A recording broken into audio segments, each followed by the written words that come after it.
Oh, hey, I'm Joe Mack. Welcome back to the channel. Today, episode 3 on the road to Gododdin. In just over 1 week's time, Shadows Upon Time will have come out. I hope you've enjoyed this little series that I did with the Red Company. I know I have. I really appreciate all of them having participated and putting the amount of crazy time that we've spent talking about these books. I can't wait, and hopefully we'll all see you guys again sometime after the book comes out. Recap the entire series. All right. Enjoy.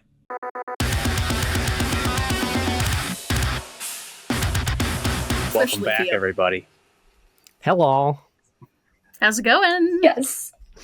Especially welcome back to you, Pheo. A lot has happened since the last episode.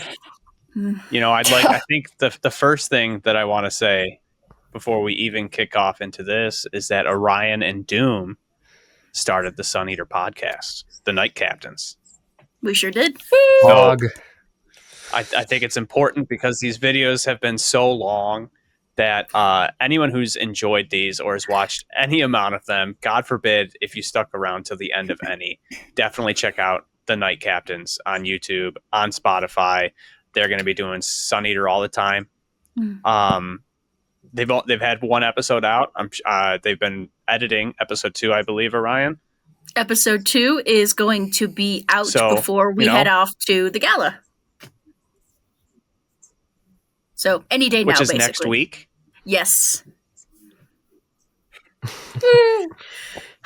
7 days. 7 days from today, we'll start meeting in person. It's so exciting. I can't wait. It's. I mean, if we were in a place together like we're gonna be, and we had no curfew or nothing else going on, I can't imagine how long we're gonna be stuck talking about this stuff. It's fighting. Yeah. Mm-hmm. Talking. Yep. Mm-hmm. Doom moment. I was just going to say, Doom's just going to be fighting people Someone's behind going to the throw venue. hands about.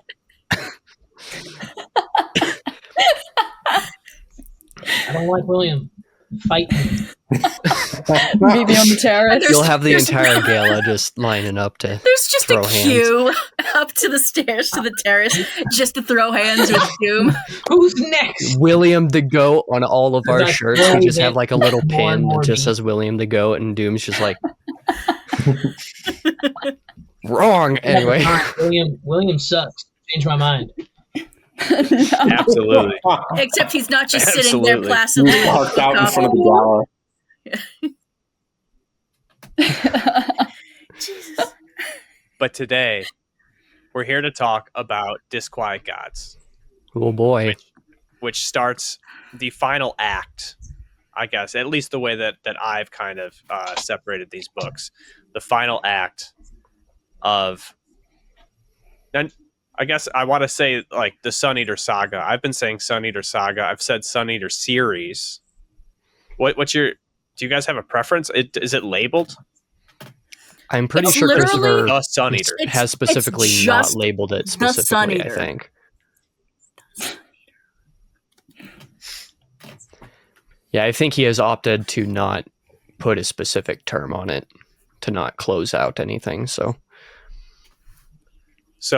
This book, in the previous couple episodes, we've talked about more than one book. And this episode, we're talking about one book. And one thing that blew my mind when I finished this was how short it really is. With all of the contents contained between the two bindings, that it's not twice the size of any of the previous volumes, blew me away. There are so many things that we're going to be breaking down, from the characters introduced to the characterizations that have changed from people, the different locations, all the lore we find out about. And chapter 40 itself is going to be crazy. Malrubius is going to talk for 2 hours. And Minimum.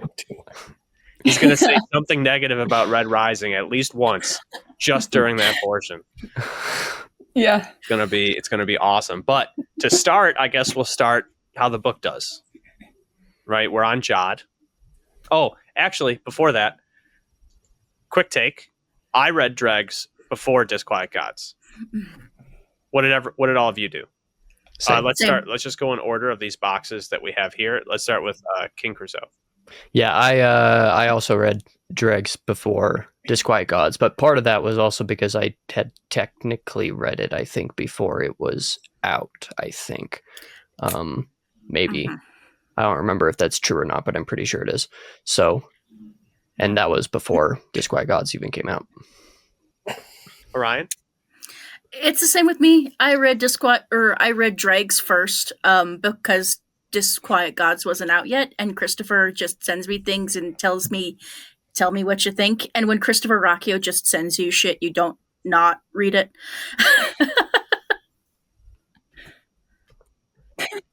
Unless you're busy working on another project for Christopher Ruocchio. That happened to me earlier this year. God, you'll just flex on us a little bit more. That's a you problem, Casey. Must be nice. You're welcome. Rubius, how about you? Yeah, so I had just joined the Discord right before we got the Disquiet Gods e-arc. And for anyone who doesn't know, this series hopped publishers, and then for book 7 is hopping back to the older publisher. And Bane published Disquiet Gods originally. And so Bane does this thing that's a little odd that no one else in the industry does, where they put their e-arcs up for sale, so you can just buy them off their website. So I had read everything that was out, and then Disquiet Gods dropped. So I did read Dregs. Dregs was the last thing I read. I can't remember if I read Dregs or Tales 3 last, but I had read everything that was out and published. And then Orion can correct me if I'm wrong here, but if I remember correctly, Bane dropped the e-arc a couple days early. And yeah, it was like 3 days early in the middle of January. Yeah, it was like 3 days early in the middle of January. And we were all freaking out like, oh God, the Discord lost it's here, it's happening. Mind. Yeah. And Christopher was like, what do you mean you guys are reading it? That wasn't supposed to happen till Tuesday, and it was Friday. Right. Yep. Yep. That was hilarious. Doom, how about you? Suffering from success. Anyway. Yeah, I read Dregs before Disquiet Gods. I would prefer it that way. Yes, okay. Correct. And Pheo? Yeah, same here. I read it before Disquiet Gods. I actually started Dregs the day that Disquiet Gods, the e-arc, came out early. And so I was like scrambling to read it because everyone was reading Disquiet Gods. Which is funny because it's like, Massive it's not the FOMO kind moment. of book that you can rush through because Dregs is a lot. Right. It was painful. And I guess context for those watching, if you don't know what Dregs is, what we're referring to, that is the Dregs of Empire. That's a side. We call it a novella, but it's a full novel that that's what I was just going to say. That it's is like Lorien Aristides' pages. POV that occurs in between Ashes of Man and Disquiet Gods. And I think most of us, if not all of us here, would agree that it probably should be read before Disquiet Gods, just for characterization reasons, to not spoil anything. Yeah, I think so too. So that's important context. Dregs, what are people talking about Dregs? Isn't that like the drops at the bottom of a mug? Yeah, right. In order to not spoil Dregs, because that's not what we're talking about, and it is supplemental, I guess, maybe loosely, it's a little more important than the other ones. It did kind of end in a way where whether you had read it or not, you're still kind of in like an ether zone on what's going on, right? So you're not at a loss necessarily. There's still a question of how Lorien ends up wherever he ends up, right? Because you leave him at the end of Ashes of Man. We leave Lorien back on I don't remember what the ship's name was, but he takes the fall for Hadrian. And at the end of Dregs, you leave Lorien somewhere as well. And then to get to that next point, it's really hard to talk about this without saying the specifics, But like, that was just I could see once I got to the point where Lorien came into this book, the importance of Dregs was just understanding him more as a character and his motivations. But as far as the A to B aspect, it could go either way. It could be one of those things where you get interested in it and you're like, how did that happen? And then you can go and find out. And I think it comes down to dealer's choice, but it is literally chronologically takes place in between Ashes of Man and Disquiet Gods. Yeah, it just gives you a lot more context as to how Lorien feels about Hadrian in particular. Because there's a lot of, like, Hadrian often is, like, looking at people and he's like, oh, they made a weird look at me. And it's kind of, you get those moments in Disquiet Gods, and with Lorien, if you've read Dregs, you'd kind of know what he's thinking in that moment, what he's thinking about Hadrian, so. It even reflects a little bit on his thoughts from the last few books, you know. Not just about Hadrian, too, other characters, but again, that gets into some minor spoiler stuff, so.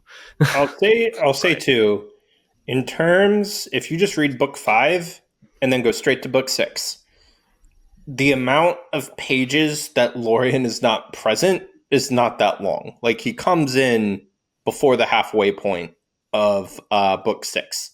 So he's gone less than half a book, but Ruocchio is such a good writer that it feels like significant amount of time has passed. And, it feels like the hundreds of years. Yeah.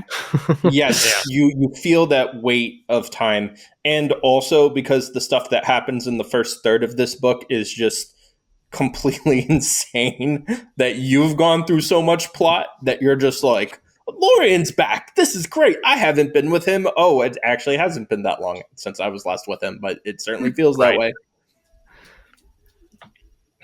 And with that, I think it's good to segue into the fact that this book takes place 200 years since Ashes of Man. So we've jumped another beautiful Ruocchio time jump.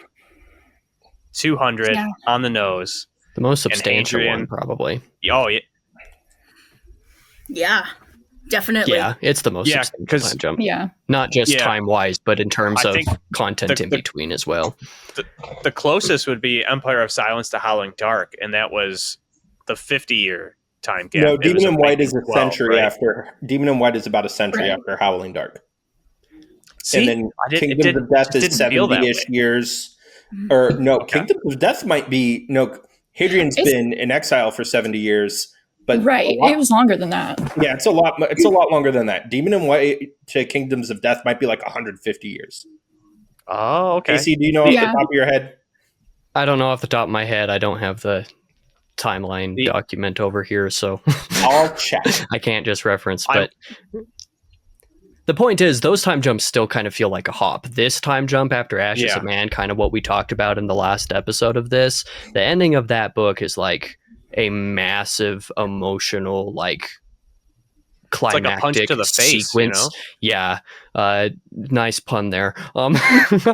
So it feels like a lot, and that's because kind of the way that Joe, you said earlier about Disquiet Gods feeling like the start of the final act of the series, I view it this way as well. The end of Ashes of Man is very clearly the end of an Act 2, and a lot of the reason this feels this way is because of that jump. You have a form of finality in Ashes of Man, and a big open space before Disquiet Gods, a space open enough for a trilogy of short stories to occur in between them, for example. Wow. Very important short stories. You guys aren't going to believe this, but Demon and White to Kingdoms of Death is actually longer. I just checked the back of the book. I did it. Demon and White ends in 16701. And Kingdom of Death starts in 17006. 305 years between Demon and White and Kingdoms of Death. Whoa. Yeah, okay, that makes sense. It doesn't feel that substantial, though, because most of that's exile and trial and stuff like that. So Hadrian's just it's on a little bit how it felt. contextually different. Yeah. Well, but there were also like 5 or 6 major battles against the Cielsen as well, right? Between Demon and White and Kingdoms of Death. Yeah, and I remember when we all kind of got to the timeline, we were all sort of like, whoa, a lot more happened between Demon and White and Kingdoms of Death than we originally thought. Because there's there's all sorts of like things that are mentioned in the timeline that we don't see Right. or barely referenced. That one's a little bit... Sinesua, maybe one or two others. And then he went to Tavros. Yeah. Or sorry, Edda. Yeah. Right. Right. I guess that one's a little bit more macro substantial, has a bit more of the broader universe stuff going on, because the more intimate personal angle of the time jump between those two books is house arrest and stuff like that going on. Whereas in between Ashes of Man and Disquiet Gods, you have a lot more short stories and stuff like that that take place between them. So that fills in that gap. You have a lot more actual context of stuff that's going on if you read the side material. And also it's all very personally Hadrian and co. Like, Yeah. that's his 200 years of... Yeah. It's his longest waking time, too, I believe. Because he's been Probably, awake yeah. for those, like, 200 years on Jad, so... I jumped to Howling Dark. That's the most abrasive, I guess I'd say, or shocking time jump. It's clearly not the longest, but there's those personal things with Hadrian's life where with it not being, I can't even remember her name now, but with his love interest being not Valka. Jinan? Jinan, yeah, I can't even. I'm also lean all the time now. Damn. Spoiler alert on a later part of this conversation, but with Jinan and that jump, and then when you go from Howling Dark to Demon in White, really the only thing that's referenced are like the oaths that Hadrian took to become that knight, and then Demon in White to Kingdoms of Death, he talks about being that like counselor in exile. So yeah, it none of those other books felt that long, so that is shocking. But Disquiet Gods, what we're here to talk about, we got 200 years. We got 200 years. Hadrian escaped from going to Belucia thanks to Lorien, who we took some time to talk about, and he has been in like, do we still call it exile? If it's by choice and he's like staying away from the Empire, self-imposed exile, similar to Yoda. There's a more proper term, but I can't think of it off the top of my head. Camping? It's hardly camping. He's been camping for 200 years. He's glamping. No, it's hardly camping if you're... Yep. It's hardly camping if you're staying in like a villa on the planet of fire.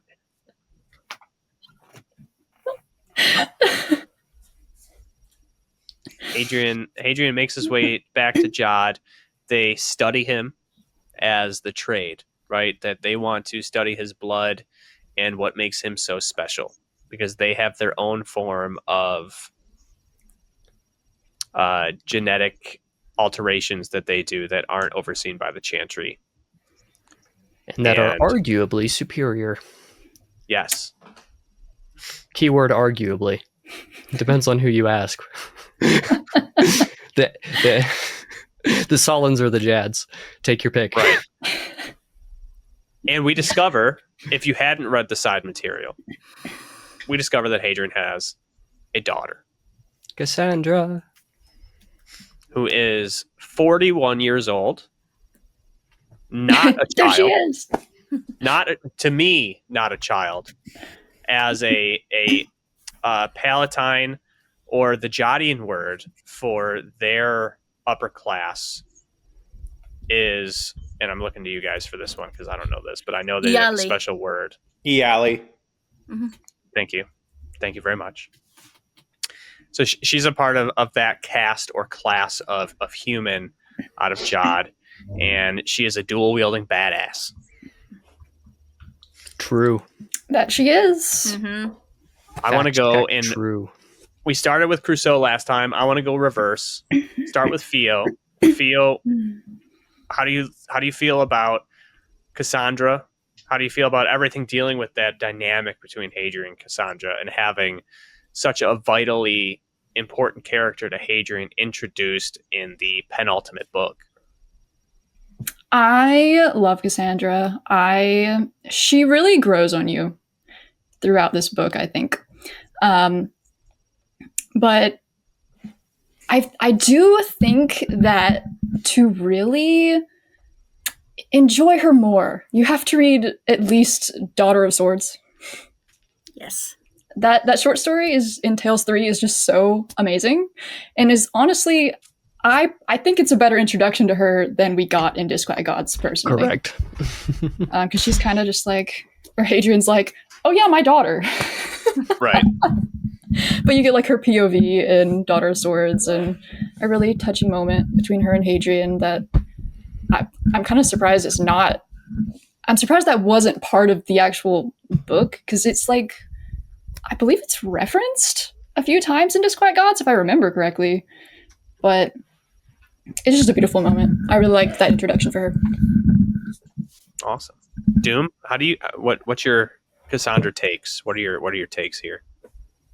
I love Cassandra. I thought she was. I mean, it's difficult with the whole Palatine genetic thing or Yali genetic thing to reconcile the fact that she's more like a 16, 17-year-old, the way she acts, comparative to being like actually 41. So you think about it in the frame that like she's a teenager and all she knows is Jad and her dad, which, the quick segue, is my favorite version of Hadrian, is old man Hadrian with the gray in his hair, the like solemn look, the fucking scars everywhere, all the battle, like that's my favorite version of Hadrian ever. But yeah, Cassandra is essentially just this like 17-year-old who wants to figure out her identity. And I think that gets lost on a lot of people just because the focus is Hadrian in the book, right? She's a side character. So you don't get a whole lot of, like, that's why I feel like she said you got to read Daughter of Swords so you get more in her head. But I think she's a great character. I love the whole like struggle of like, where do I belong kind of thing, where Hadrian suffers from it in a different way. Cassandra also mirrors that kind of crisis of identity in a different way. And I love that. What's the word? I probably use it wrong too, so it doesn't matter. But I love the dichotomy of the characters. Sure, that's a fancy word. Yeah. Malrubius. Yeah, so I have seen people say that they feel the Cassandra in particular doesn't really have much to do this book. I completely disagree. As Doom just said, she's having her own story, and we don't see a ton of that because Hadrian is the one narrating, and it's kind of all about him. But Cassandra is super important for reasons we will get into later, in addition to just being Hadrian's daughter. But like just her sort of point of view that we get a couple of times, right?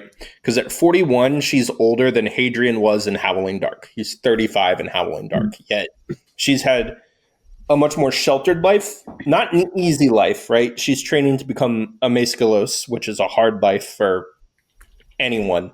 You know, this is not easy. This is very difficult to do. But in some ways, she has been pretty sheltered from the war with the Cielsen, the wider galaxy. She hasn't met very many Solons. The Jadians don't really accept her as one of their own, even though she was made the same way all the rest of them were. And so her dad is this hero, and she really looks up to him, right? And part of her like drive in the first couple chapters is just learning more about her dad and her family, because they get this message and she's never really encountered or heard from any of her family members before, right? Like her uncle and apparently Crispin's wife and children, that Schrodinger's children. Sometimes they exist, sometimes they don't. Depends on what book you're reading. No, that's there's a continuity error. Book 3 says Crispin has children. Book 6 says he does not. Ruocchio has confirmed Crispin does not have children, and that will be rectified in upcoming editions.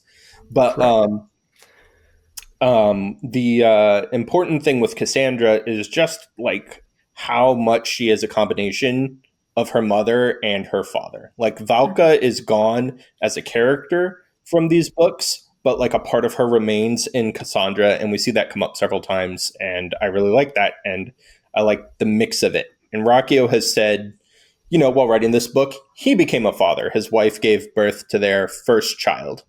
And there's this one beautiful moment in chapter 5 or 6 where Hadrian is sort of breaks the narrative and just writes poetically to his daughter for a moment.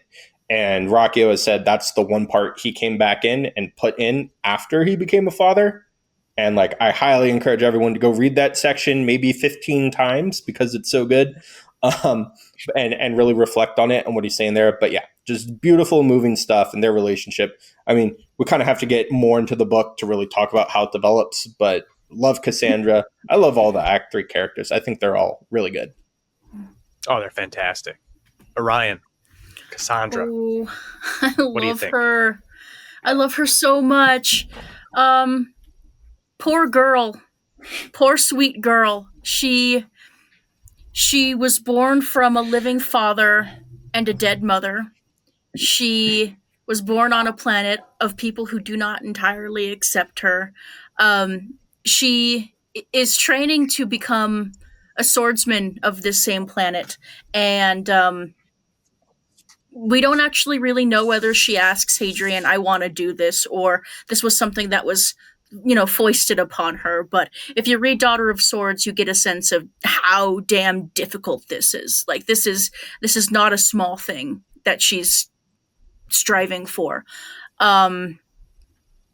And throughout it all, you've got people telling her that her father's a murderer and a criminal, someone who tried to kill the emperor, who accosted his person. But she loves this man more than anyone else. And so she's getting these conflicting messages, and she doesn't really belong anywhere to anyone other than Hadrian. And you can't help but feel for her immensely. But she's very smart. She's super strong. She's, got those Iali genes that the Jodians just kind of slid in there. And so she is doing what she does best, which is being a swordswoman. But at the same time, she is genetically 41 years old and acts like a teenager. And this is definitely Ruocchio kind of reflecting back, kind of shooting back to Howling Dark, saying, look how young and inexperienced she is. And remember how young and inexperienced Hadrian was? And so we get to look back on Hadrian's naivete and see it in fresh eyes with Cassandra. I love her so much. I will have more to say as we press on with the recording, but just know that she has my whole heart.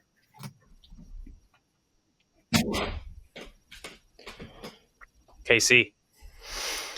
Well, there's not a whole lot to say about Cassandra that hasn't been covered by the others already, but part of the way that I view her character is kind of intrinsic to two different pieces of the story. And the first one of those pieces is Hadrian himself, of course.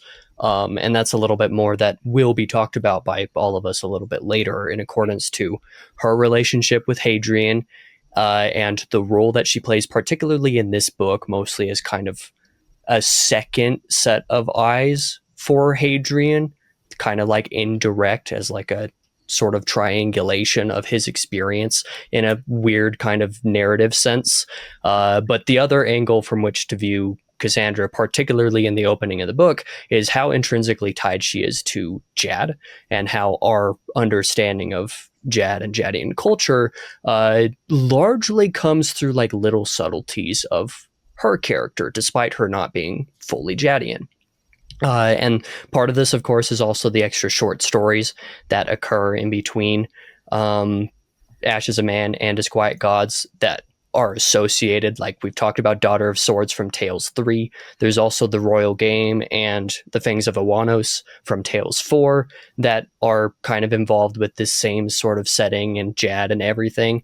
And basically everything that we understand about Cassandra's character for, up until they leave Jad in Disquiet Gods is basically tied with some sort of external aspect of Hadrian's experience with the Jadians, and that's kind of, in my opinion, an interesting way to see some of the culture of the galaxy here. A lot of what we see about the cultures of the different polities of the Sullan Empire and, you know, the Demarchy and everywhere else is through characters that come from there. We see this reflected through Valka earlier in the series as being Tavrosi, and having that kind of pull through in Cassandra through the Jadian sense is also kind of an interesting kind of parallel. So kind of on a macro sense, there's a lot of interesting ways to read into Cassandra other than, oh, she's his daughter and she's just kind of there. Like some people kind of try to write her off with this book for some reason. I think that one thing that I did struggle with, admittedly, or didn't like, however you would like to phrase it, is not fully recognizing, and I do understand that they're Palatine, right? And 41 is a child to them. But to me, 41's an adult. So that the dynamic and the way that Hadrian speaks almost at Cassandra at times was so heavily parent to child, even though Cassandra is, in my world, a full-grown woman. And I love Cassandra as a character. I don't think that anything was done wrong, but that was something that sometimes I was like, come on, dude. Like, she can make a choice. She's 41. Let her do her thing. But contextualized, especially the way that everyone here has explained it, it does make a lot more sense, you know, even though she is 41, and especially relating it back to Hadrian and Howling Dark when he was still so full of hope. So after Cassandra, we have Edward. The beginning of this book is chock full of new includes into the series, and they're glorious. Yeah, because everyone's dead.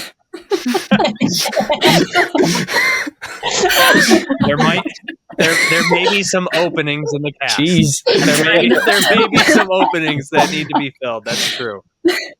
Ouch. Just rip that Band-Aid right off, why don't you?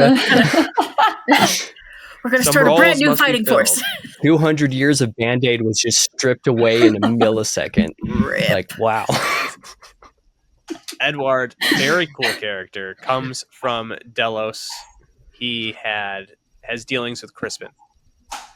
So this is not his first Marlowe, if you will.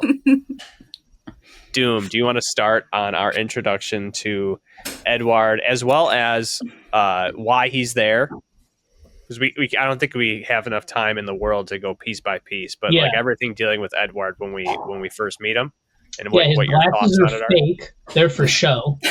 That right there, I do not trust. My guy's swaggy. My guy's swaggy. That's lame. That's lame as fuck. Okay, sorry, lame. He's fake. He's there to deliver. That's not cool. Yeah, he's there to deliver two messages. Technically, one's a pardon from the Emperor, being like, "Yo, dog, I fucked up. This shit's bad. I need you." And then the other is from Crispin, being like, "Yo, you suck. You're ruining my life. I hate you. Never speak to me again." It's like, what was the point of sending this message? And it was so Hadrian can be more fucking depressed, I guess. But I'll just say this: if you've read The Lesser Devil, there's a cooler devil. I said devil. If you've read The Lesser Devil, there's a cooler Albay. His name's Jean-Louis. That guy fucks. I personally not. You heard it here first, folks. Jean-Louis fucks. Jean-Louis fucks. Edward wears fake glasses and pushes them up constantly, and I can't get the image out of my head that he's just like, "Here's your pamphlet, sir," and I'm just like, "Get out of my face, dude! What are you doing?" But yeah, he's there to deliver the Emperor's pardon, and you know he's someone that the Emperor can trust because he's part of Hapsis, being the Emperor's like secret first contact agency. And then the like Mal said about Crispin's children, I think it was the message in there is literally to be like, by the way, don't have kids. Fuck you, Hadrian. It's all his fault. Mm. They didn't want the Marlowe line to grow. That's not cool. Malrubius. Yeah, so Eduard is interesting for a whole bunch of different reasons. One, he's a member of the patrician caste, so he's not a Palatine.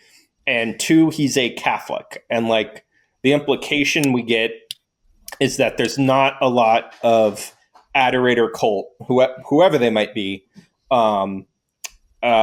patricians out there, right? Generally, to be elevated to that, you have to be professing the faith of the chantry, at least publicly.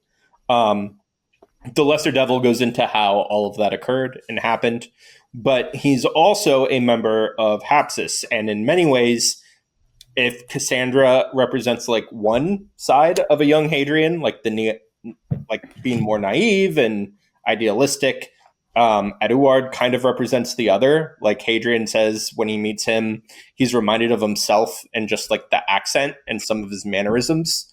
And there's a point later on where Hadrian is like, I noticed that Eduard had his arms crossed like I did. So good. I uncrossed them. Which is great. So good. But Eduard is interesting not only because not only is he delivering this message, but they have this whole other purpose, right?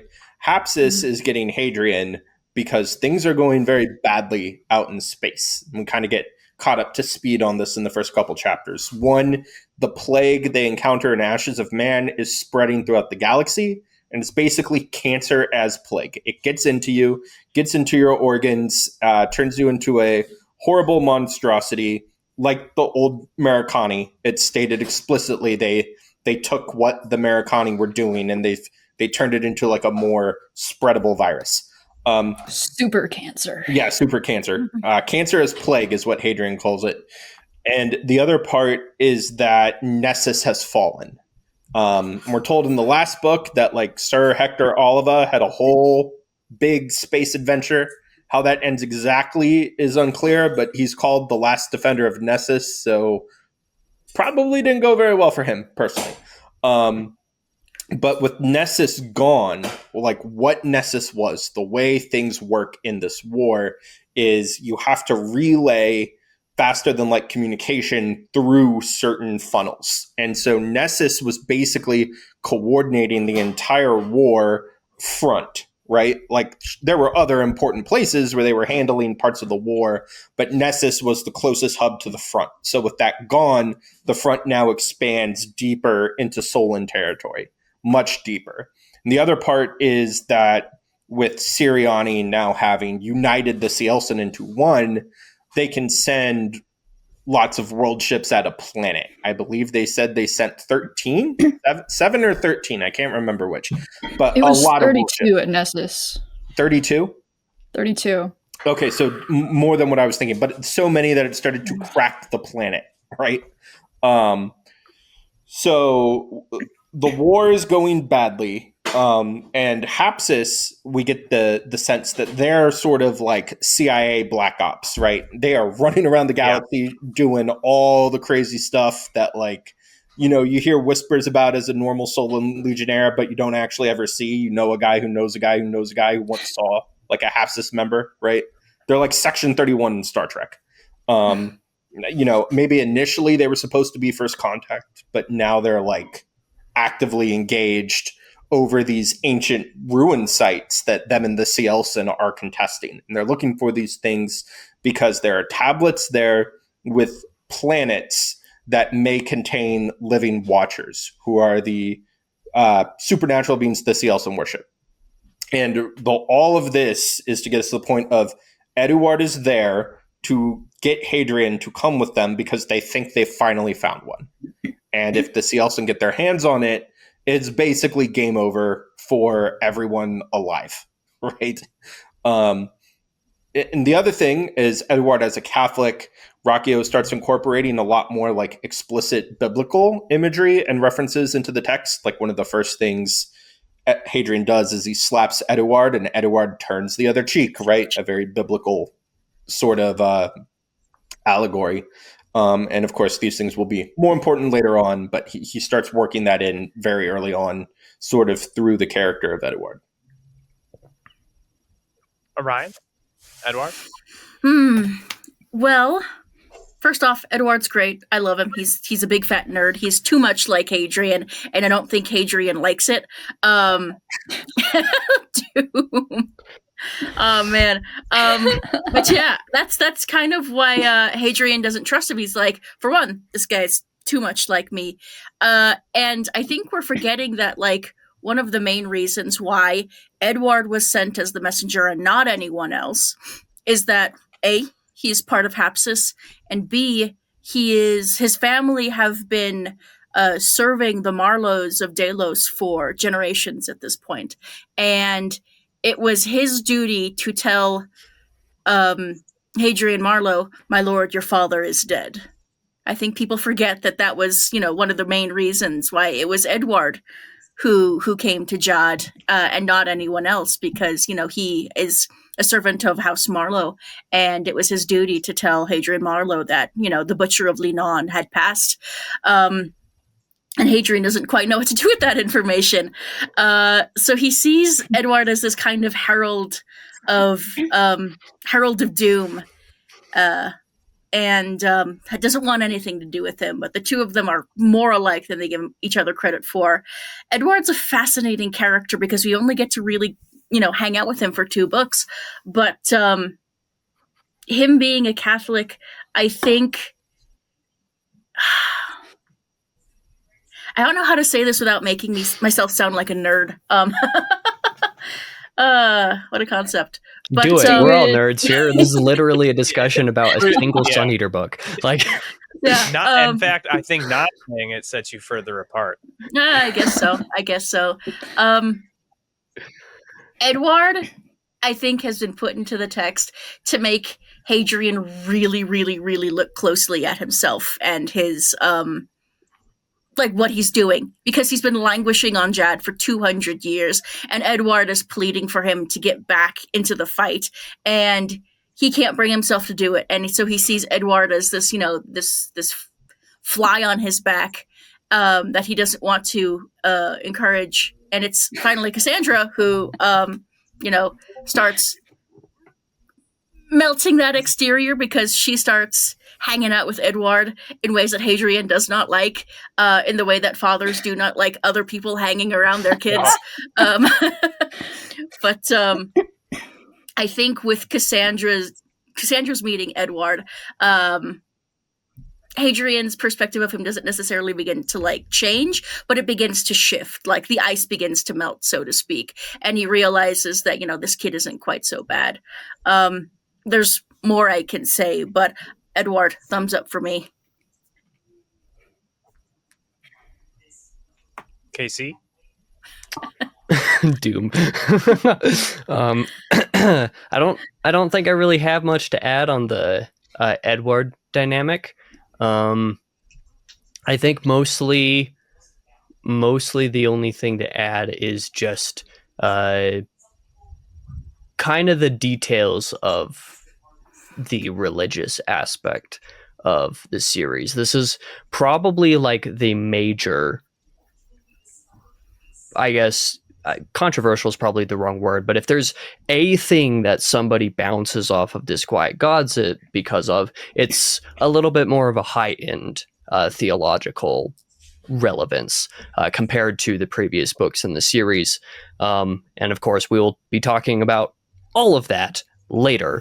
But Edward makes a very good, interesting insert into the direct narrative of the series here for this reason. If you've read The Lesser Devil and you've seen a little bit of that Museum Catholic history with regard to that storyline, you kind of see the pieces of where some of this fits together broad scale in the galaxy a little bit.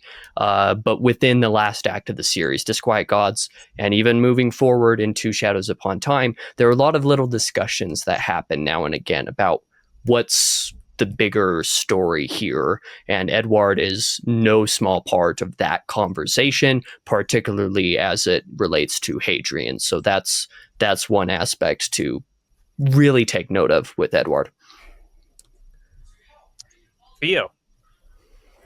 Edward be eyeing up my girl Cassandra, though. No. That's a child. I mean, I think he's younger. Isn't he younger than her? I'm actually not sure. Do we ever get an age for Edward? I don't think we ever get like an actual like set in concrete age for him. No, he's just a man. Yeah, I don't think so. Same. I guess there's not that much more I can say at this point in the story, but going off of what KC just said, I really do appreciate how like we've got the Lesser Devil from way back, and now we finally are kind of like tying it into the main series. Mm-hmm. Justice for the Lesser Devil characters. Yeah, it's Edward is the reason why. Well, yeah, more or less the reason why I recommend people read The Lesser Devil at any point before Disquiet Gods, but obviously right after Empire of Silence makes the most sense. But I recently, and by recently I mean probably a few weeks ago by the time this video goes up, I don't know when you're planning for this to go up, Joe, but on my channel I did a How to Read Sun Eater video, and that was to kind of give a few different reading order recommendation stuff. But with regard to The Lesser Devil specifically, I said just do it before Disquiet Gods. If you're going to read it, do it before Disquiet Gods, because that context is useful. So continue on. It is nice to see that payoff for the Lesser Devil. What do you Orion? I don't mean to butt in, Pheo, but the one bit that I totally forgot to include is that we've known about Edward since book 1. And it's crazy that this is how we're meeting him now. Hadrian mentions, his friend Edward. He is name dropped, that is for sure. He is name dropped throughout the series, and everyone throughout the series was asking Christopher, "Where is Edward? Where is Edward? Like, who is this man? Where is he?" And at one point during one stream, Christopher just like gives in and goes, "No one ever asks how is Edward." But I feel good question, actually. Good question, yeah. How is that, man? What is Edward? No, but it's crazy that Christopher has been. Where is he? But it's crazy that Christopher was laying down the foundation for us meeting Edward up until the very first book. It's just talk about setting up shop and just like that foundation that he builds up. Even Cassandra. He does. He sure does. Because Cassandra is only mentioned in book 2. I'm done. Sorry. Continue, Pheo. Only. No, it's awesome because even to relate it to the Cassandra note that in these visions that Hadrian has gotten throughout this series, and for certain names to come back, or I've had the benefit of doing a reread up until Shadows Upon Time and seeing all these little factoids and these crumbs and these lines of thought that Christopher has planted from the beginning is really, truly incredible. It's much more self-contained than a series like The Cosmere, right? Where there are little nods to other books within the series that let you know that it's like a connected universe, that show that there are bigger plans or things going on. But for the course that the series has taken and the overall scope that Sun Eater is written at, for Christopher to have and obviously he talks quite a lot about how he is a big proponent of the outline.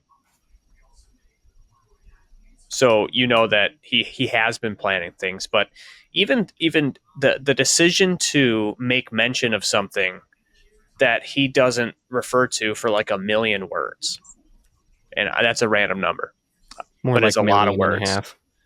You know what I mean? Like, it's the foresight is incredible, and he was young when he started and when he wrote those things down, and that's a testament to Sun Eater as a whole. And so I think to bring that up and to point that out, it's like super important.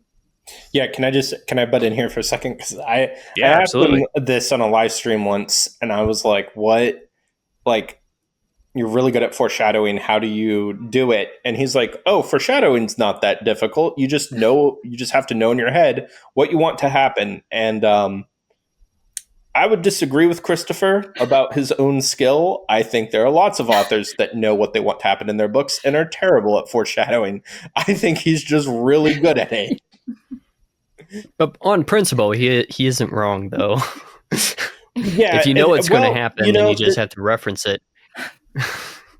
So, there's a whole culture right now of like people acting like if they learn any single thing about what is going to happen in a book, it's completely ruined for them forever. This is something I find very annoying, in part because I'm not a person who's particularly bothered by spoilers, but I get other people are, so I try not to give them out inadvertently. But like, I've seen people talk about these books in such a way where they're like, you may not want to read Howling Dark. It's spoilers for Howling Dark in it. You know what I mean? Yeah. And may not want to read Empire of Silence. Spoilers for literally the end of the series. Right, literally for the end of the series at the start. But On the first Ruocchio's page. skill is that he... Yes, on the first page. Yeah. Ruocchio's skill is that he tells you what is going to happen, but he never gives you all the context. So when you get there, you're still constantly surprised. Oh yeah. And that is a difficult trick to pull off, because I've seen authors try that and fail. I think one of the things that sets Christopher apart technically is that it's not just that he knows what he wants to happen. It's because he has the broad scale picture, which is funny because he can't actually imagine things in his head. He has that disorder. Be like, But disregarding that fact, right? Disregarding that fact, though, he does have a broader picture of things that are going to happen. He has all the major moments planned out, basically, or at least a vague idea of what's going to be going on there. And so the foreshadowing becomes more cluing into those bigger moments, and it feels a little bit more impactful because there's so much depth to the bigger moments when they happen later, and some other authors don't always have depth to all of the things they're trying to foreshadow, and so the foreshadowing is pretty relatively ineffective. So I think that might be a little bit of it. There's a lot more depth that Christopher builds into all of his scenes than I think some people give him credit for. I think it's impressive when you talk about that because of the quality and the way that he does it. Like it shows a level of experience that he didn't possess at the beginning. Well, like I guess of a public knowledge, right? I'm not going to comment on how much he may have written on his own time or anything else, but for a lot of these seeds to be planted so far back and in a way where it's not just directly telling you, right? It's sprinkled in such a way that it's almost throwaway, right? And if you don't have someone to talk to, which I don't until I started doing this with all of you, and you're not yeah, right, and you're not participating in the Q&As, or you're not involved in a community, then you kind of forget them, right? If you're not discussing it or taking notes, who would do such a thing? Only nerds. You think we're all dorks here? It really is done very, very well. And when it does come up, it is like not like an aha moment, or even like it's not gotcha, but it is I can't think of the word, but it feels good. It feels good as a reader. He makes you feel smart.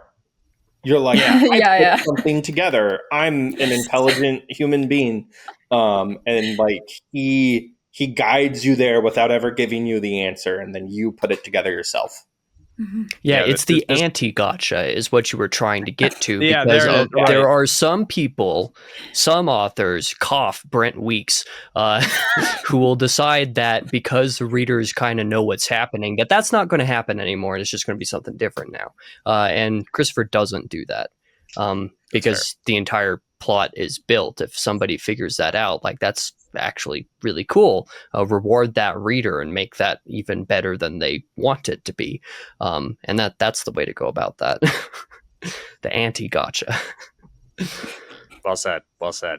So yeah, this book starts by giving you those two things, something that we learned about in book 1 and then learned about in book 2, two characters' names that were dropped in these visions, and we're introduced to them in the first handful of chapters. I mean, in a sense, it actually kind of makes sense, because remember, the very end of the series was the plan from the very start.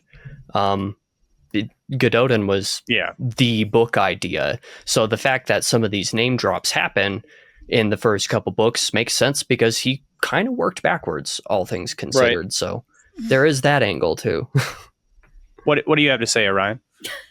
I keep forgetting. We're talking about all these character introductions. We're leaving out the very best character introduction. Everyone, put your hands together for fucking Nema. No one? Oh my God. Nema! Yeah, our boy. The very best. Doom, don't make that face. You missaid orphan? That's crazy. That's we're gonna get there. We're just not there yet. We're just not there yet. Beginning of the book. Start of the book. Nema fills his role so well. I love Nema. And he's put himself so far to the side, we forgot. Most unusual lordship. Most unusual. Yeah. Hadrian's Alfred. I had the great pleasure to hang out with Christopher a couple of years back, 2023, I believe it was. We hung out for an afternoon when I was in Raleigh. And he told me he dropped some spoilers for Disquiet Gods because it hadn't come out yet. And he's just like, yeah, Hadrian gets his own C-3PO. And my face must have been like, I was floored. I was so happy. So yeah, Nema's fantastic, but I just wanted to like give credit where credit is due. Oh, he is absolutely wonderful. Mm-hmm. So Edward shows up, and after some time, he convinces. Well, I don't think he actually convinces, but Hadrian decides, because as we said, Cassandra convinces Hadrian that it is time to bring himself back into the fold. And we leave for Sabratha. So before Doom gets back, I'm just gonna hand off all of Sabratha to everybody, and whatever you want to say about it. And if you forget stuff, someone else will fill in that gap.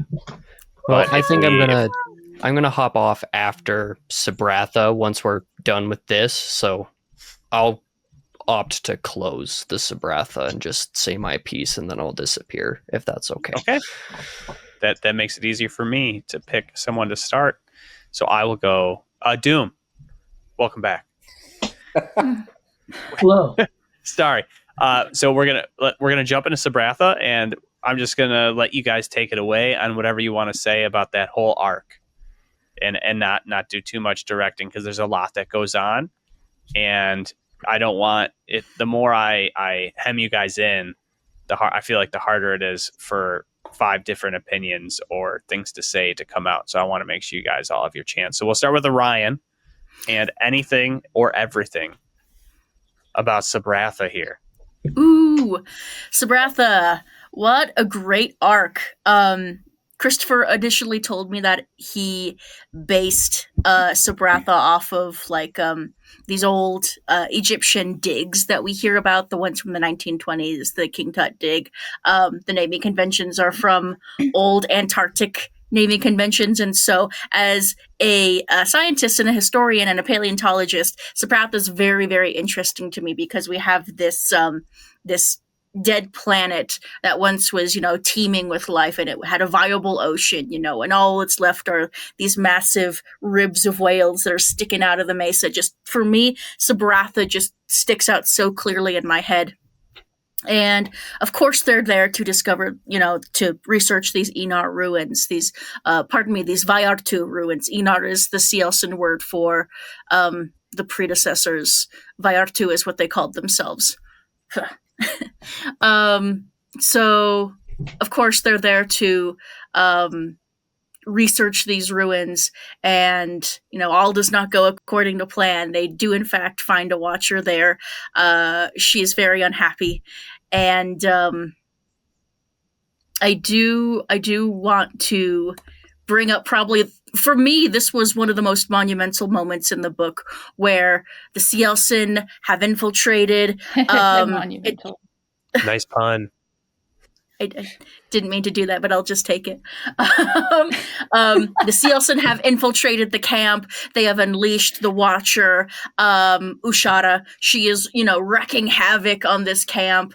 And Hadrian takes this moment when, she's massacring the people around her. He thinks he's going to lose Cassandra, and he uses his power that has been dormant for so long, and he chooses that infinitesimal possibility where she doesn't exist, and bam.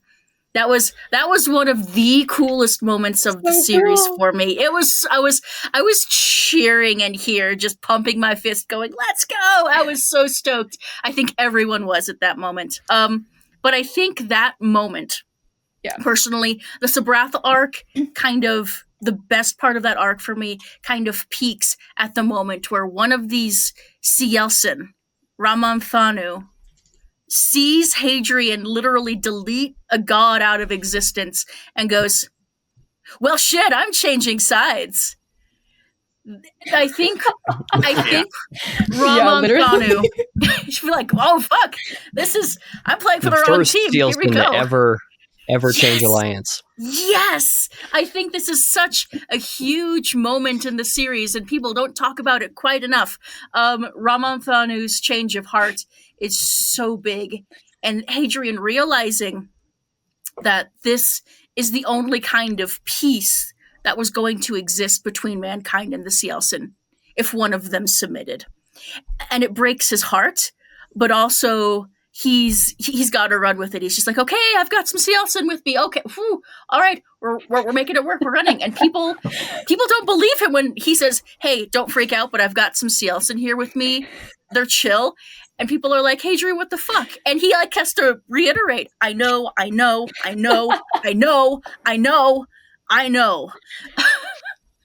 So it's not just weird for Hadrian; it's weird for everyone. I am their god now. Yeah.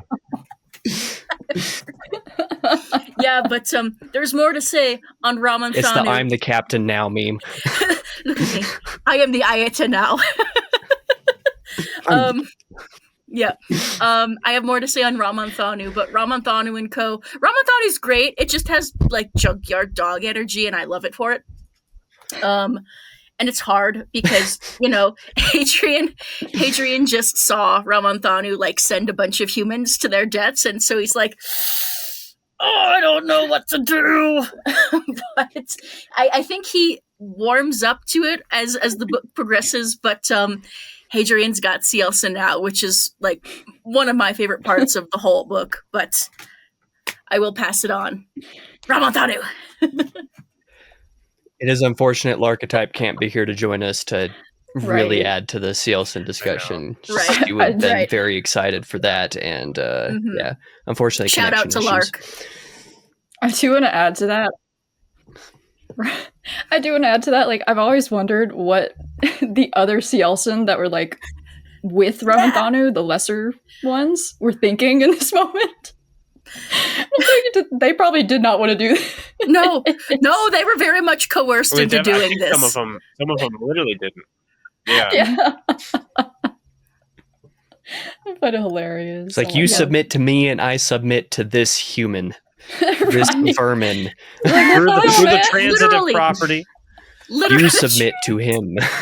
Well, So to put this into reference, that'd be like you were hanging out with your friends, and then you guys all believe in the same thing, and then all of a sudden one of your friends watches a rat kill somebody, and then picks up the rat and goes, "This is our friend now," and they're all just like, "What? Yeah.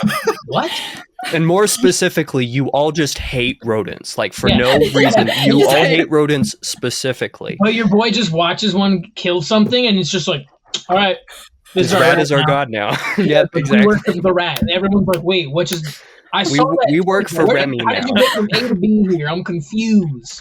And you're not even allowed to question it. Yeah, It just and happens. then Remy the is boys your just like, god. either you obey the rat or I'm gonna beat you up. And they're all like, "Oh, okay, Yeah. rat it in."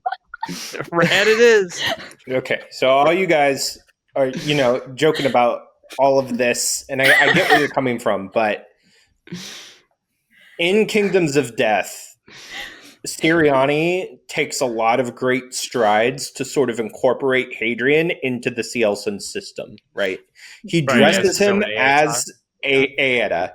He Ayeta. like treats him Yeah. like a rival Aeda. Right. He makes other Cielson acknowledge him as an Aeda. And like, I think this was actually a big tactical error on Sirianni's part. What he was trying to do, or it was trying to do, was to make the other Cielson understand that Hadrian, like, you would understand the humiliation that was being done to him more by understanding him as part of the system. But then it set up for this moment in Disquiet Gods where it's like, hey, he's an Aeda just as much as any other. We can bow and submit to him, even if he's a particularly small and weak and fragile one, right?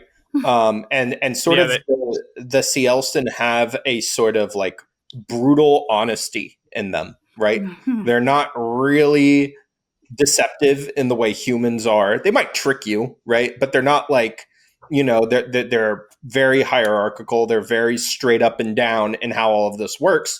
And so if someone higher in the chain decides this is what you're going to do, you sort of bring all the underlings with you. And the other thing about this moment that I love is this book series, not by good faith actors, but people accuse it of being xenophobic. I think there's an element of sci-fi fans that are like, humans are terrible, so all aliens must be good. And like, we're told again and again and again, Hadrian wipes out the Cielson. And then this moment here suddenly throws a huge wrench into all of that. Because it's like, well, now there are Cielson that follow him. So how is that all going to play out, right? And of course, obviously, Disquiet Gods, we don't get all the answers to that, right? We just see the Cielson starting to do this and some of the troubles and issues that Hadrian has with them. But like, so there's just the Cielson back in Kingdoms of Death being forced by Sirianni to acknowledge Hadrian as part of their system, I think was a big, big mistake because it set up this moment here. The one thing when you reread this book, one thing you'll notice, the Cielson treat him like an Aeda, right? Like pretty much right away, they're in the ship and Hadrian tells one not to eat the corpse. And he goes, "Oh, you want this one for yourself. I get it, boss." And like takes a step back. And Hadrian's just like, "We've got a lot of work to do." Yeah. Yeah. And, Rome wasn't built in a day, baby. But yeah, like Rome wasn't built in a day, right? You got to work with what you got. But just, this moment sets up so many things. And there's even a good bit of foreshadowing where Ramanthanu is one of Muzugara. And by the way, we haven't talked much about like the non-Sirianni Cielson. Muzugara is the chump of the Cielson. This dude is the guy who fled Hadrian at the Battle of Thagura. How this guy got promoted into the upper echelons of the White Hand, I have no idea. The war must have been really tough. I think there's a reason Scraping the it barrel. was sent all the way across the galaxy to Sabratha, far away from everyone else. Like, yeah, go over here. It's yes, for a couple centuries on a wild goose chase. And if you come back with the god, even better. But Ramanthanu is the one that decides what happens to the slaves, right? So like the humans that are captured. So he's literally going, you're going to get eaten. You're a slave. You were using for sport. And you can read into that the darkest reading of it. And so he judges strength. That's his job, or its job. And so when it sees Hadrian delete Yushara for a moment, it says that is stronger. I know what strength is. That is stronger. I'm going to follow that because I serve the strongest. And so there's so many things going on there in that little moment that I just love. It's one of my favorite moments in the whole series. And again, everyone kind of freaks out about it, and rightfully so, right? I think we've established at this point, C. Elson, they do science by ritual, right? They never would have made it off their rock if it hadn't been for the Watchers. Some of the aspects they have been cultivated to become much worse than they probably were originally. This is basically a sentient tiger. You know, I don't know if anyone here has read any of Larry Niven's works, but there's literally a race of sentient tigers in them called the Zin. And sometimes I joke on the server what would happen if them and the C. Elson ever fought each other. It would just be horrible for everyone involved. But Sabratha is the first time where I felt that Ruocchio could go a little gloves off. Like, we've had these big epic moments in the past, but he's like, I'm finally at a point where I've established enough of the world and I've established enough of Hadrian's powers that I can just do things, and you as the reader have to go along with it, right? And that's everything with the Watcher, which of course, as we talked, is very much, there's a lot of Egyptian stuff there. And then you get the cosmic horror stuff with the Enar, and then you get the battle sequence. And there's a moment where Hadrian at the start of the battle is captured by the C. Elson, and pretty much everyone who's read this book goes, oh no, are we doing Kingdoms of Death again? I don't want to go through that again. And then in like a chapter and a half later, he's free of the clutches of the C. Elson, and we don't do that again. The other thing about all of this that's going on is we're exposed to another language, and like language has not been a super important part of the story since around like book 2. It's come up here and there. It's still an element, but all of the sudden we start getting all of these lines in this other language. And I'm just going to go full spoilers here. I'm going to go into it. Ruocchio made clear, as I started getting into Sun Eater, listening to more and more of the things he was saying, he always said, C. Elson is a language he made. And then he never said anything about the other language in the books. So I started looking into it, and it wasn't me that cracked it. But someone figured out that it was Akkadian. I was thinking it might be Sumerian or Hebrew, and I was trying to work on translation. And once I figured out it was Akkadian, I started doing translations of it. And at this point, I have all the Akkadian in the books translated up through book 6. And so the interesting thing about that is a lot of the old words like that the Enar use, Enu is number 1 in Akkadian. So Enar is the first, right? They use a lot of Akkadian words as well. Though, because Ruocchio is a friggin' genius, he, I can't remember the right word, but like Hungarian is spoken like this. It's sort of like Vi Ra too, right? So he takes Akkadian and he puts it into that like sort of linguistic setup, which makes it very difficult to translate because that's not the way Akkadian was spoken originally. But everything the Watchers say and a lot of the Vairatu words, and even some of the words the C. Elson say, some of their older words, are all in this other language. And Hadrian says it's impossible to decipher. It's not. You can do it. But Hadrian, a lot of the interactions with the Watcher are in this other language, and Hadrian's, trying to figure out what it's saying, and it's trying to communicate with him, which I think is like a cosmic horror aspect of like Maiudinar was trying to scare him, and Ushara is trying to seduce him, and that's like a very different type of relationship with one of these cosmic horror beings. Yeah. And I've been going for a while, so I'll just finish up by saying Ushara tempts Hadrian by showing him all these visions of power. And there's a lot of interesting things in those visions. For one, we see him ruling over like multiple galaxies, right? And we see him having like 6-fingered children. There's one vision, I think it's in chapter 27, where we see it's a vision of Ushara approaching Hadrian, and it says she hands him something that looks like an arrowhead, and he takes it, and it makes his blood run silver, like Siriani's. All very cool Cosmic Core stuff. So I think it's so cool that you guys can just like pull chapter numbers out sometimes. It's so impressive. I remember a lot of stuff from these books, but I do not remember the page numbers and the chapter numbers like you guys do. It's very cool. Doom, do you have anything to say about Sabratha? I feel like there's some gaps in there. I mean, it's like how do you describe Sabratha? It's like Indiana Jones meets Alien meets Jurassic Park. Like, it's all this crazy stuff going on with, Orion being a paleontologist, and I don't have that wealth of knowledge, but I do like Indiana Jones. I do like, The Mummy was a great movie. I feel like The Mummy gets a lot of it in Sabratha, where you awaken an ancient horror, and all of a sudden it's like, how do we put the thing back in the box? And like, you can't.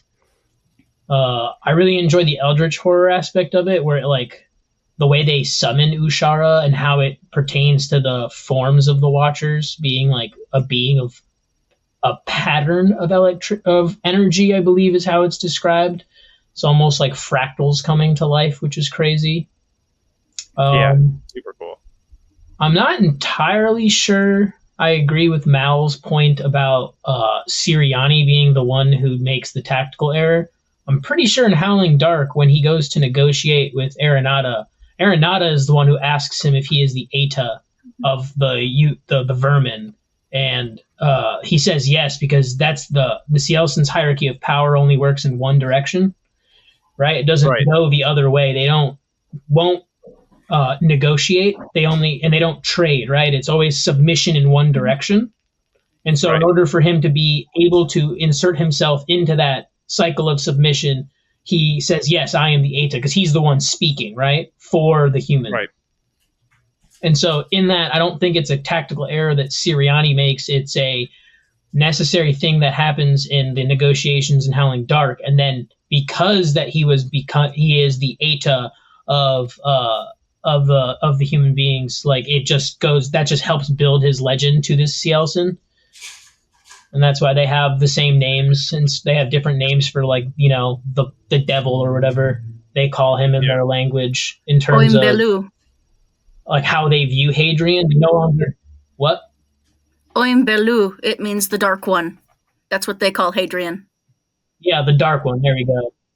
Yeah, so it's like they build their own mythos based on the first meeting. It's not something Siriani is like trying to do. It's a title he already has. So he has to use it in terms of like he can't just make up a new thing for Hadrian in that moment. He has to use the one that they know him by already. But I will say that Siriani does, again, try to humiliate Hadrian like he would humiliate a Cielson enemy.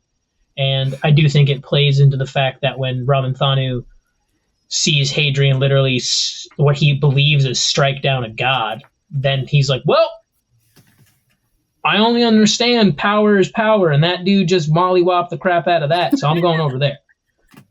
Right. Again, the rat starts talking, and you start listening, and you're like, yeah, the rat. I like this rat.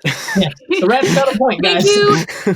Thank you for using the word mollywhop in such a creative way. That was beautifully done. I'm trying to cut back on the cursing. I feel like I do it way too much, and I have to get better at like not doing it. Because I was going to say, like, beat the crap out of or whatever. And then I was like, no, mollywhop's fun. But yeah, like, that's a good descriptive word. Well done. I think my favorite part of Sabratha is definitely all the, like, father-daughter bonding that happens. Like, Hadrian is, like, explaining, like, culture and science to his daughter, and, like, trying to explain his own, like, background to her because she doesn't know all of the down and dirty that Hadrian's done. So it's interesting for him to try to like tiptoe the fact like, yeah, I kill people and I've been fighting aliens for hundreds of years, and you only know me as your dad that has an anger problem and fights your teacher a bunch. Like they literally emo father who lives out on the outskirts of town. Yeah, Cassandra doesn't know who Hadrian is or what he's done. All she knows is that her dad has beaten her teacher like 1 out of 5 times or something, which.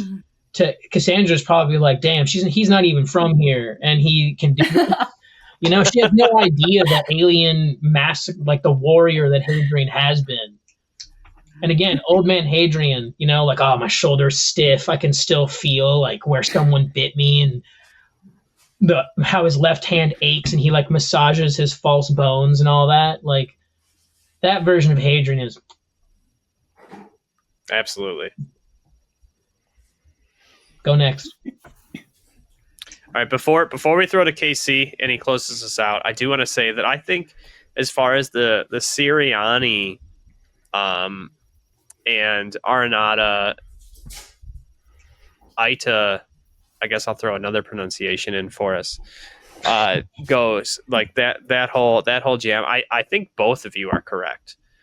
I do believe that the Ida thing comes up during that conversation in Howling Dark, right? So it is established prior to Siriani doing it, and whatever stories spread from that moment throughout the rest of the Sealson clans, I think that Siriani feeds into that. Well, so and he does do all the things that Malrubius said, right? But Siriani didn't establish I guess him as my point was as not you that, said, right? Yeah, not that Mal's like that completely off base. But what I meant to say was that Aranata giving him the title of Eta, or claiming the title of Eta at that point so he can negotiate and introduce himself in like the cycle of submission, right? My point was more that everything Hadrian does after and gets attached to the Eta of the Vermin is more adding legitimacy to the fact that he's an Eta. So it's not so much that Siriani commits a tactical error for giving him the title. It's that by that point, every Sealson knows him as that, as an Eta. So Siriani can't not give him the title.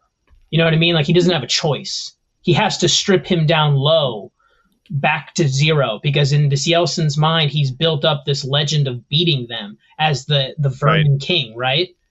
And then eventually, like now Siriani has to bring him back down. But they still, like Malrubius was 100% correct. They have a brutal honesty, right? They cannot subvert that like cultural aspect of their hierarchy. So the way that Siriani, being of Sealson with like flexible intelligence, where he understands other cultures, he knows that he can't just, or they know that they cannot just like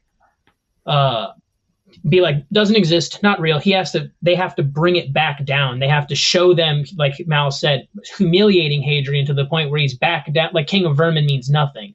That like his title in Ada isn't superfluous. It's just not, you know what I mean? They're nothing. The Vermin are nothing. We will win, kind of deal. Yeah, because Hadrian was also the first human to kill a Sealson prince in combat. Yes. In single combat, yeah. Single combat, yeah. Which is what makes one an Aeta. So I don't believe that title is given to Hadrian by Aranata. That would be like a big faux pas in their culture. You have to kill an Aeta to be an Aeta. And it's said a couple times after Aranata, and then whoever was at Aptuka, I forget. But Hadrian is not only the only one to kill one, he's the only one to kill 2. Ulurani was the one who was at Ulurani. He wasn't the only, he was just the first. Yeah.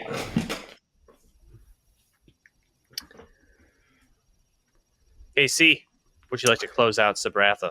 I can sure try. So much like I've done with a couple of the other points of discussion that we've had here, and talked a little bit on a broader scale as opposed to the specifics of like the scene, or I guess the very lengthy sequence of scenes that Sabratha is. in that How to Read Sun Eater video that I did a few weeks back that I referenced a little bit earlier, one of the things that I did also bring up in that reading order is if you want to read stuff that is relevant to the series to one degree or another. In Tales of the Sun Eater Volume 3 is a story called Mother of Monsters. And that story gives you a very, very, very, very good and brief glimpse at some of the crazy shit that happens in Sabratha, but only like the smallest taste of it. Like you just get a glimpse of the possibilities there as far as some of the more cosmic stuff goes. There's the direct connections of like the, sort of archaeology, Indiana Jones aspect, because no small part of Sabratha is actually building up not even tension. Tension's not even the right word. It's building up a lot of littler moments. I can't remember which one of you brought up the father-daughter scenes that occur between Hadrian and Cassandra throughout Sabratha. And there's interactions between Hadrian and Edward and other stuff that is going on in Sabratha between the characters as this big galactic scale investigation is happening. Of course, we are here, we are at Sabratha, joined by Hapsis and joined by this secret service of sorts amongst the Empire, people that, like, according to a general civilian, they have no idea that these people exist because they're not supposed to know that the Watchers really exist. So investigating Watchers, investigating some of these mysterious runes, investigating all this stuff, you get to see some of the... You get to have a lot of conversations about what that actually means on a galactic scale. Of course, Ashes of Man, you got to have the Emperor specifically in, very good conversation with Hadrian, talking about, hey, like, we actually know about some of this stuff, and this is like the time that I can tell you and that you need to know now, right? Sabratha is when Hadrian is told the full extent of it, what the Empire does actually know fully. The reason why he's at Sabratha is because now he has been effectively conscripted to work on that project for the Empire because they know that he's probably the only one that can do anything about it. Logistically, as far as the small scale individual can go. So a lot of Sabratha is building this up. And you get to see kind of the references to a lot of previous moments, like some of the other discussions that happened, some of the other lore reveals that happened in Ashes of Man. Without the first half of Ashes of Man, you don't have Disquiet Gods. You basically don't have Sabratha without Ashes of Man. So that's something to note as well. Just the expansions that were required to happen and everything to do with Ushara. But I think one of the reasons why Sabratha works so well for me, and I guess I'll probably go on like some sort of record here in this video and say that I think Sabratha is my favorite sequence in the series. I think it is my favorite scene or my favorite broader storyline within all of Sun Eater. Despite Disquiet Gods being nowhere near my favorite book in the series, it's like number 4 or something like that. Maybe even 5 at this point. So that's funny. But Sabratha is a very, very cool sequence because it follows on Jad, which is this reintroduction of old characters and kind of trying to address the wounds that were the last couple of books, but also trying to reopen the doors to this broader galactic issue, all of the Watchers and everything like that. And the battle sequence and, having the very Mother of Monsters-esque moment that occurs on Sabratha, which, is basically Mother of Monsters on steroids and was just such a cool scene when you start to actually see Ushara start to appear. Of course, all the battle that happens, all of the stuff that everybody else here has already discussed a little bit more fully. You just end up with a very dynamic sequence of scenes where you have all of the strengths of Sun Eater that are kind of happening in sequence and in conversation with one another that all collide into probably the biggest moment of the series thus far, and definitely one of the biggest moments of the series entire outside of Gododdin, but that's a story for the next one of these episodes. So Sabratha is like the culmination of everything while also flipping that understanding of the series on its head, because it is this new combat that you don't really even get a taste of prior to that. You get an idea of what Sirianni's actually doing by Hadrian's encounters with Ushara. You have a lot of this deeper series stuff going on. You get an entirely new perspective on the series as a whole after reading Disquiet Gods, and Sabratha is a huge part of that for me. Like Joe, you said you had reread all the way through Ashes of Man before you read Disquiet Gods for the first time, and if you reread the series now, it's going to be even so much more because of just how much there is here. But I just want to close by saying that between Jad and Sabratha, the first 40% of Disquiet Gods, and I remember 40% specifically because it was very early on a work day. It was like 5 o'clock in the morning in the dark while I was reading the E-Arc on my phone because I didn't have a Kindle at that point yet. I just remember like getting through this entire climactic sequence of Sabratha and then going and messaging Christopher, just be like, hey yo, what the fuck? like how can you do this to me? I can't go to work with my mind running like this. Right. Like this is evil. But yeah, Sabratha's arguably my favorite sequence in the entire series.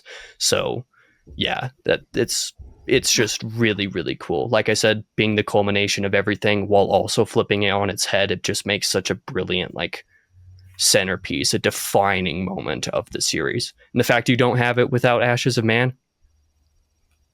that's pretty impressive. Sabratha wasn't really planned, so that's really cool. I agree with what you say, and that it does take like the Sun Eater power scaling, right? And it turns it up to 11. You know, it takes Hadrian's been, you know, he got his powers and he got stronger and he was able to use those powers in a way to subvert things that were going on in the battlefield. And Sirianni brings all the clans together, which makes the Cielsen stronger, but that's just using the word scaling to explain this isn't really probably good, but that's just, you know, there's more Cielsen. It's not like a different thing going on. You meet the White Hand, and that was probably the previous example of power scaling here, where you combine two factions, where Minos got their hands into the Cielsen, and they literally made them stronger. You know, they were now war machines, sentient war machines with the thought process of a Cielsen. And this does feel like the next time that, you know, things really turn up a notch, where it's not just going to be swords and guns. You know, I mean, Ushara, one thing that nobody mentioned, so thank you for leaving this to me, but she's just, and I'll refer to her as she because that's how she presents herself, but she just lifts everybody off the ground and just starts pulling them apart. There's nothing you can do about that. You know, she's three eyes in the sky and drinking everyone's blood without a mouth. You know, it's the things that the feats of strength that are being displayed by a being who, as Doom said, is I think by the end they do clarify that it's not just like pure energy, but that it is a specific pattern of energy for each of them. There's no real way to combat that besides Hadrian's hacks. So, I mean, you have the Archontic weapons, but that's about it. yeah, like that's the only thing that can be made, and even that wasn't made by people. So, and on that note, one thing we didn't mention is that some of the things that the Sullan Empire or Hapsis and the Emperor and Prince Aurelian know is how to kill these things, right? They developed the Perseus weapon, which is a very strong, I don't know if it was supposed to perform exactly the same way as what they do at the end of Sabratha, which is they use multiple smaller EMPs in a certain sequential order in order to completely disrupt her energy signature. So I don't know if Perseus was supposed to necessarily like pulse, or if it was just supposed to be like one big boom, like one big giant EMP against Ushara. But they were able to so they did have an idea of how to do that, because that's how they took out the Watcher on Nairi, Nairi. the first, the one that Yeah. that we find out about. Thank you. Nairi? I know.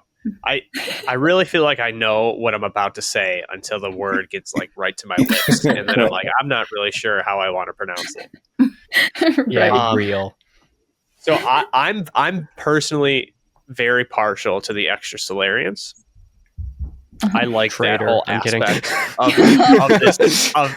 of the series. Just like it's very interesting to me. And I know there's like so much more I could say about it, but to keep on point right now is the way that the Cielson were introduced or activated, however you want to phrase it, on Sabratha, were because of a painted man, not the painted man, which we find out now is like a race or sub race of creature, person, what have Whatever you. the hell they are. But I was shapeshifter, face disgusted. changer, there are multiples.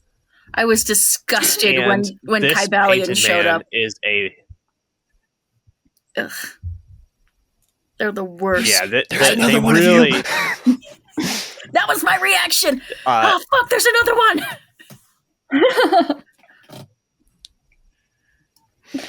the Kai. What did we say? Kybalion. Kybalion. Yeah. The painted man is the second. lackey. The Painted Man Junior. Yes, painted man, the second coming, is a subordinate of one of the elect masters of the lodge. Here we go again. Gaiska. Gaiska. Yeah.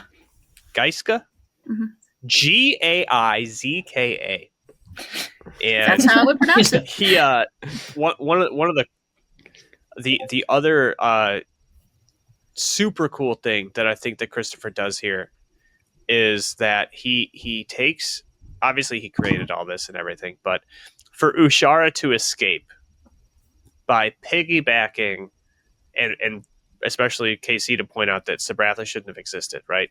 But for him to have the thought process of like, okay, like we have to move on to the next portion. Like Hadrian's got to move on, and these things have to happen. But Ushara feels pretty important. Like I've given a name to another Watcher, and I don't want her to, like, this being to be ended, I guess, almost this easily.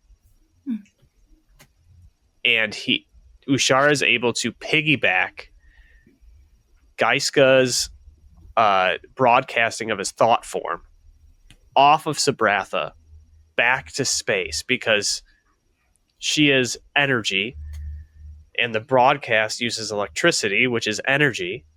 And she has earlier in the arc had committed homicides via lightning. So I think it's described, or it is at least described in a way where it looks like through her lightning, she injects herself into the thought form of Gaiska as he broadcasts himself back to the fleet.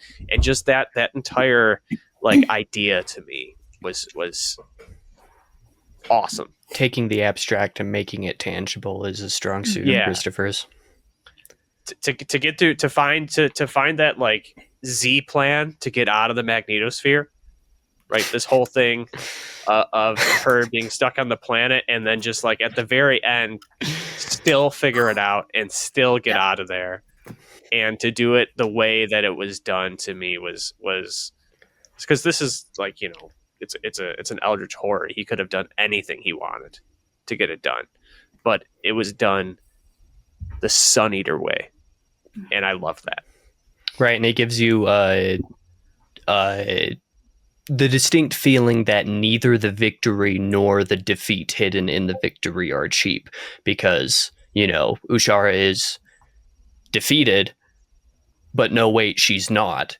And neither of those aspects are lost, in terms of the emotional payoff of that moment. That's also part of why Sabratha works as a whole, is because you have a huge moment that is ginormous, but it's not the end, despite being distinctly just a foretaste of, some of the bigger moments to come. So yeah, that's why it works. And then before you run away, in case there's anything you want to say about this, is we learn much later in the book where Ushara is hanging out.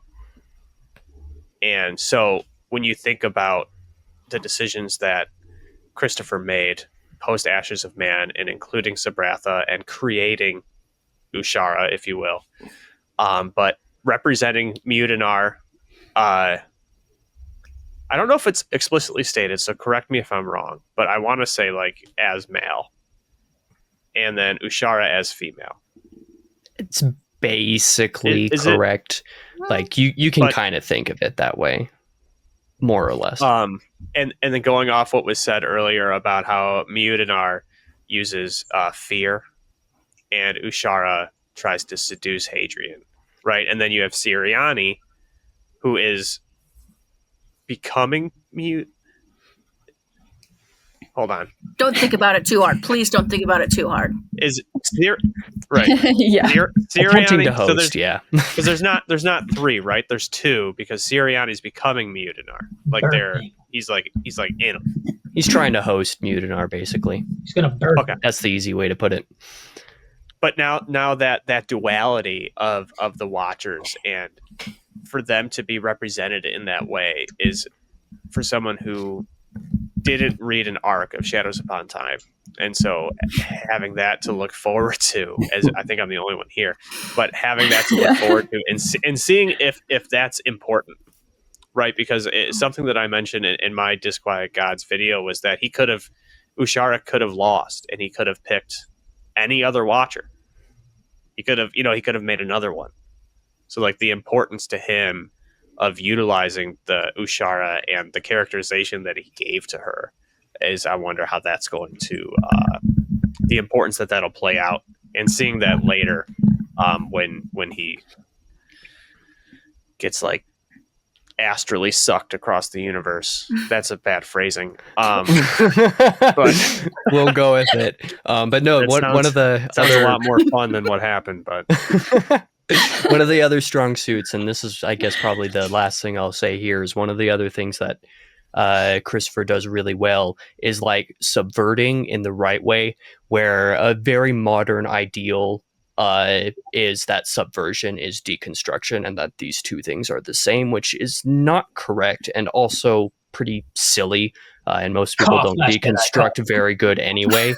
But what Christopher does is he actually subverts a lot of things in great ways as conversation pieces, and the Watchers make for great subversion of lots of different archetypal ideas core to our understanding of kind of life and existence. And because they are these cosmic entities, he is working with those archetypes and like I said, subverting them and kind of doing unexpected things with them, actually subverting the right way, which is really respectable. Most authors would not be able to handle the Watchers in any way remotely close to the way that Christopher does.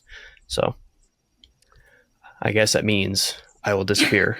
How the heck do I leave the call? I don't know if I can. Do you have to remove me from the scene and then I can leave? I can banish him. Do that to the Shadow Realm. Yeah, we got to talk about Celine. Oh, there we go. There's my button. Goodbye. Goodbye. Thank you for coming. Thank you for making the time. See you next week. Sabratha finishes. We find out that Ushara has escaped, but Hadrian's keeping that close to home because he doesn't want to freak anybody else out. And we need to tell the Emperor, but we don't know where he is. So Hadrian's left with no choice. He has to go back to Forum he's pardoned, but it was written on a sheet of paper, something that's not done in the year 17,000 and whatever year it is. And he makes his way back, and the first moment that we have on getting on forum is one of Hadrian being unwelcome.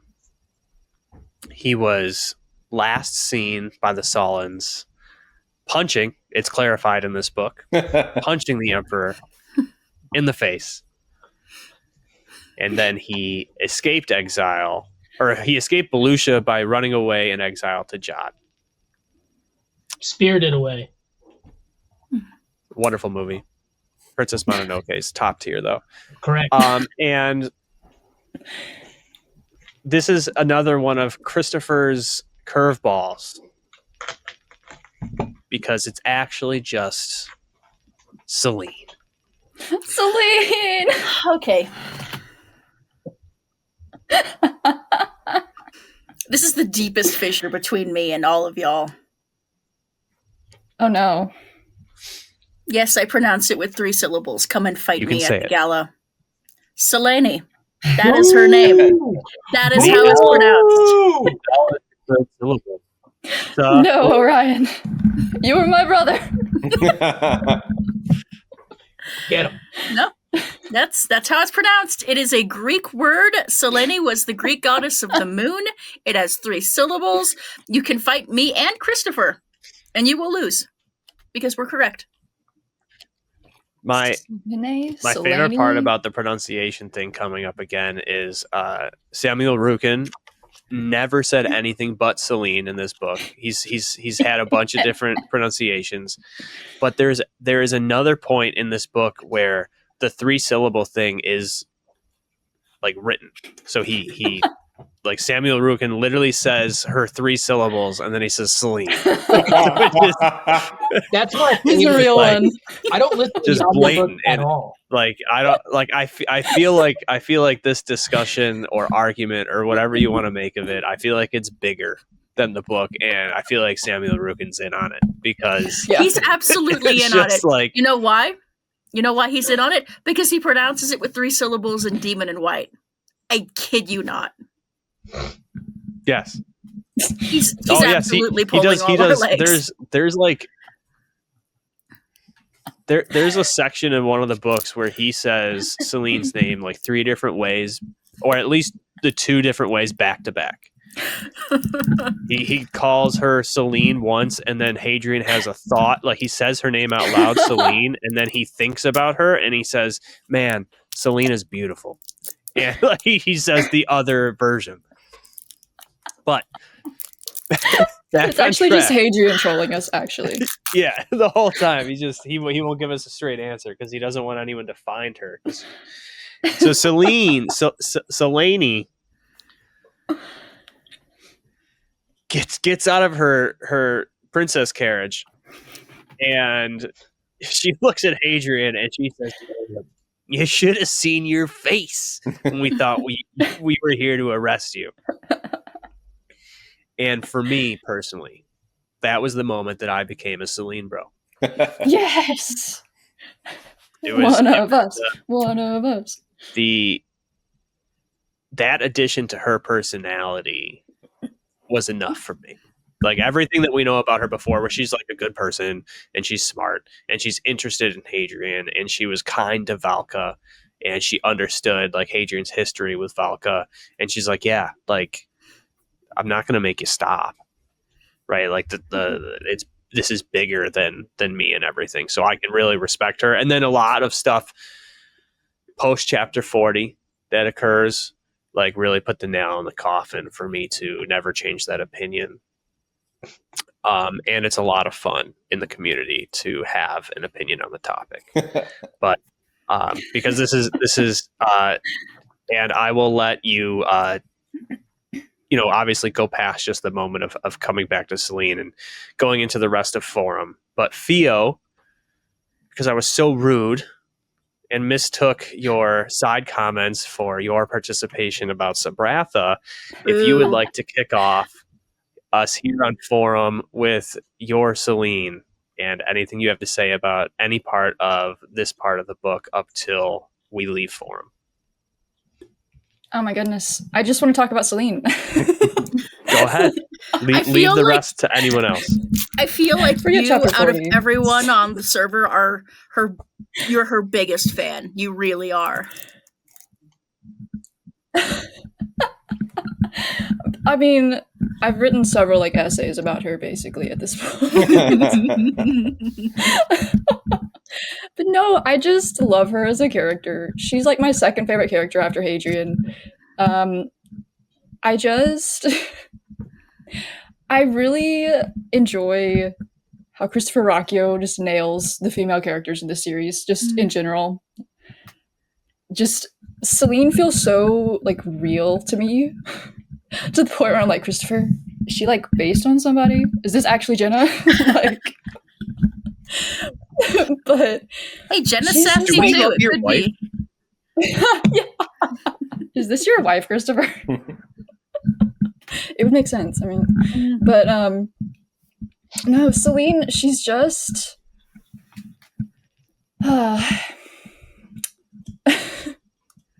where do I start, you guys? I can see She the little is cartoon so, like- birds flying around your head.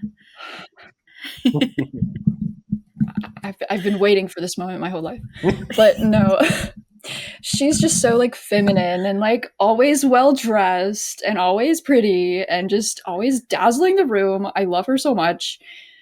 But then we see in this book that she's very diplomatic. She's very mature. Mhm. I mean, and she just Hadrian passed her up in Demon in White. Come on, Adrian. But no, I just think she has such a strength about her that is very hidden until you get to these last two books, obviously, because she's not really a big part of the other books. But man, I'm just like losing my train of thought. I'm just thinking about Celine. Orion, help me.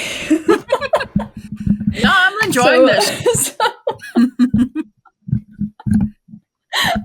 My real life ramblings about Celine that you guys don't see because we're behind screens the whole time.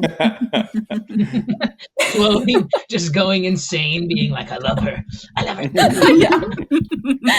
Basically, every time she shows up, squealing, just Well, I think No. if it makes it easier for you, Pheo, this is like a spoiler-ridden video. These all have been, so we kind of stick to like this in order structure when we talk about things. But a lot of the big Celine stuff does come from like later portions of the book. So if you want to do your Celine thing now, by all means, talk about Latara. You know, like when Latara is a big moment with Celine, right? When she shows how quick-witted she is.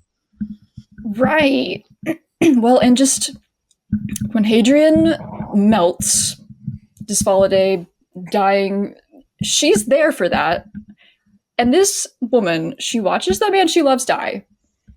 And instead of just like running in horror, she goes and gets Cassandra, gets Nima, gets Edward, goes and gets Lorien, and they get the hell out of there. Like, the strength of this woman, I'm just in awe. Just from that one moment is just amazing. And then she, oh man, I just realized I can't talk about that. That's in Shadows Upon Time. Well, good on you for the checking yourself before you wreck yourself.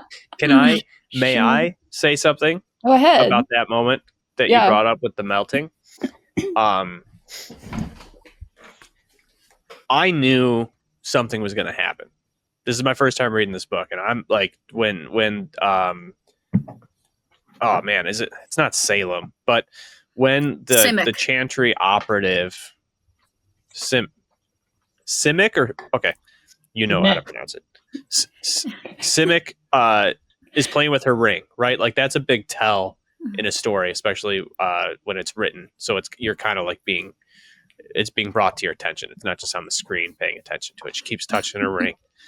And we've heard and we've seen this poison act before. So like I kind of know something's gonna happen here, right? Mm-hmm. Like she's being weird.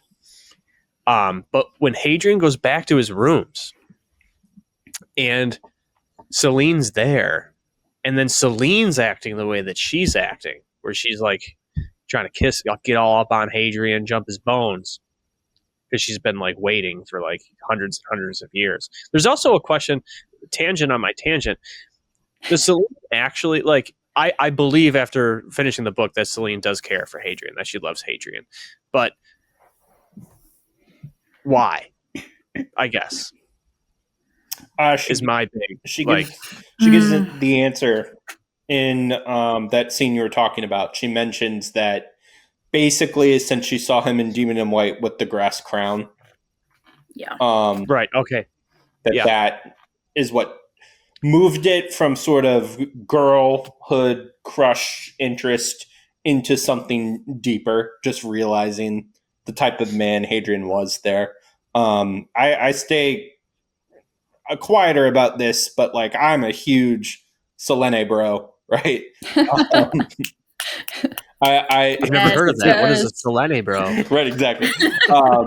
Celine, bro. I once said something on the Discord along the lines of like, you know, let the man marry a princess, and I meant it ironically, and I meant it completely seriously, and everyone reacted with like laughter to it, and I was like, no, like I was not joking. I think that is something that like this type of story lends itself to that type of thing happening, and I think in a lot of ways she's sort of like Cassandra, but like we see her wit, right? Like she's very quick-witted. She realizes that if Hadrian doesn't if she doesn't come get Hadrian, someone else will, and it will go much worse for him. And she acts to protect him several times, even all the way back in Demon in White.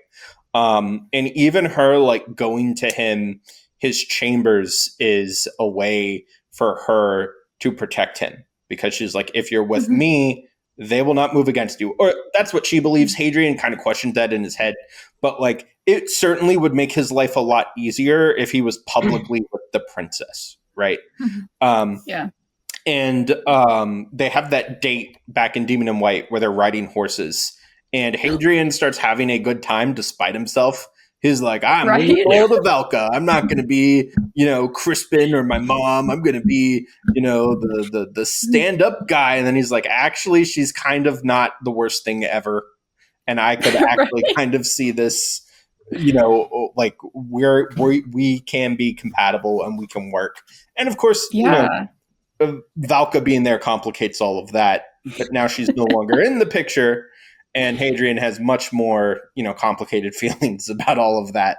But like she's also, jumping ahead a little bit, the first human to recognize Hadrian as Hadrian, right? That's kind of a huge moment, just as pivotal as anything that happens in Sabratha or later on when he's that was big for me. He's returned, and like the how do you say it? The Urchtani? Urchtani. Do we have agreed upon? I do it with like a K. Urchtani. And the Cielsen recognize him right away. All the humans are doubting, and then Selene appears, and she's like, "Hey, that's definitely Hadrian, 100%." She just runs up and hugs and starts crying because you know the man she saw die in her arms is now back alive, walking around. Right. And I think we see other members of the imperial family, and like even the good ones are not that great. Right. So like William and Celine. Right. I'm going to the 2-syllable pronunciation now, so everyone stops making a face when I do it with 3. I was making William and Celine. I can't win. They are like the 2 members of the imperial family who are just trying to do the right thing. And like you see a lot of William in Celine. And that was something that I was focusing on a bit on the reread, is like how much of her father she has in her, of the good aspects of her father. And so I also really like stories, this is just a personal thing, where we have characters who maybe are naive and they are sheltered and they are confronted with like challenges and stuff, and they don't buckle and break and go, oh, everything I believed is wrong. They sort of figure out a way to remain true to themselves while maturing and developing. And like that is kind of Celine's whole thing throughout this series. So great character, absolutely love her. Great princess, smart woman. Could heap praises on for days, but we have some crazy stuff to get to. So, so my last thing with Celine and Hadrian, and the way that Hadrian kind of treats the dynamics of their relationship, is it kind of feels like the last childish part of Hadrian that remains, where Celine is kind of like his vitamins or his vegetables, right? And he was told like, hey, this is good for you, or like you need to take these. And so explicitly, because he was told, he doesn't want to do it. Right. And that goes off like when they're on the date and he's like, oh wait, like broccoli and cheese is like fucking delicious. I was just gonna say, but he doesn't, you know what I mean? But he doesn't want to like,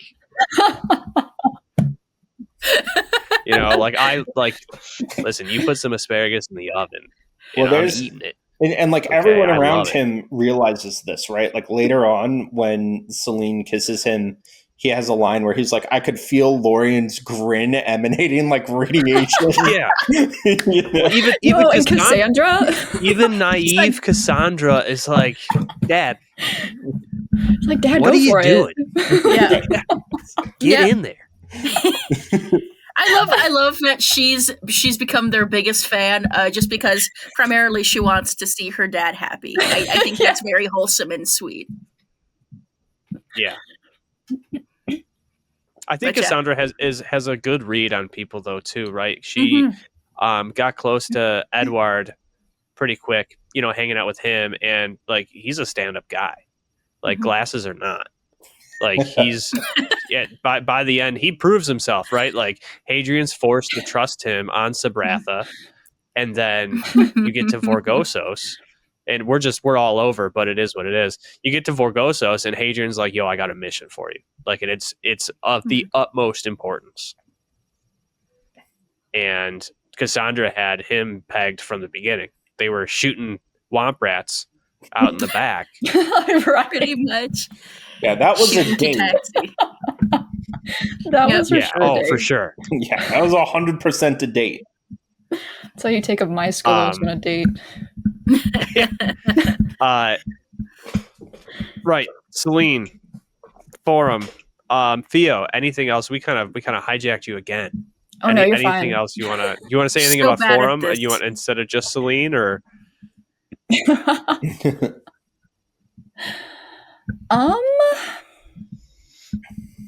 Forum.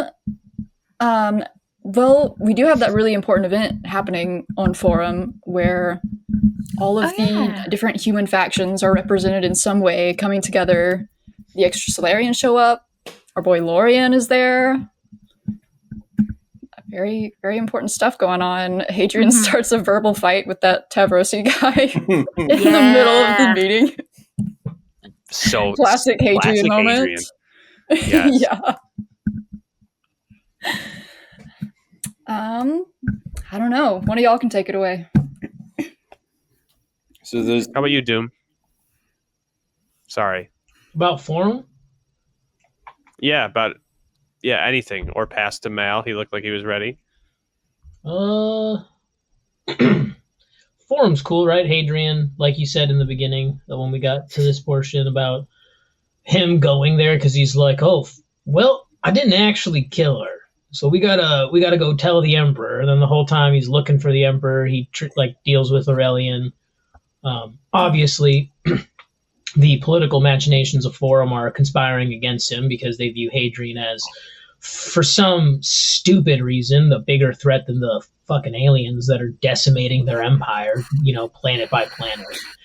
But politics is dumb. I'm not going to get into it. But yeah, so you've basically got this whole thing where Hadrian is essentially screaming into the void, like, we've got bigger problems. And once again, the Empire and the Chantry are like, maybe we don't like you, and they're basically going at him the whole time. And it ends with, and I will say, Selene, third pronunciation, does, like Pheo said, shows a very strong sense of character and intelligence by being like, yo, Hadrian just melted, we need to get out of here, and like grabbing up the people important to him, because she could have just left herself. She could have gone and hid. She could have not told anyone. Instead, she grabbed the two people Hadrian brought with him, and then Delorian, the one person that could protect those two. And then to protect them on their escape, she went with them, right? Because they essentially were like, oh, they kidnapped her. And it's like, they're not going to blow up a ship that has an imperial princess on it.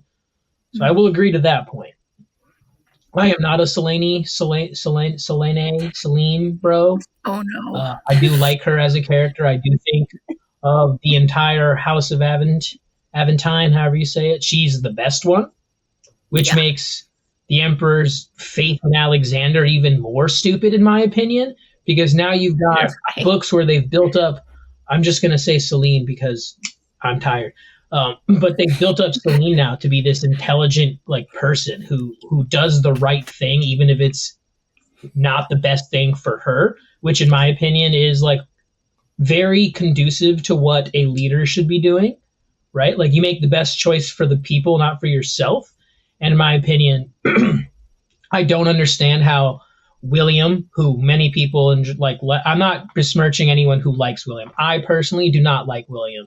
I think he's a flawed leader, and not in the sense that characters who have flaws are good characters. I think William's flaws are that he thinks he's more ahead than he actually is. And that's the problem. I think he thinks that I can handle this. And instead of doing the thing, he's trying to do it in the background. And that makes it, I don't know how to say it. He's too slow, if that makes sense, in the way he wheels and deals. And the fact that he was so behind the ball with Alexander already, and Selene is being shown as this better option.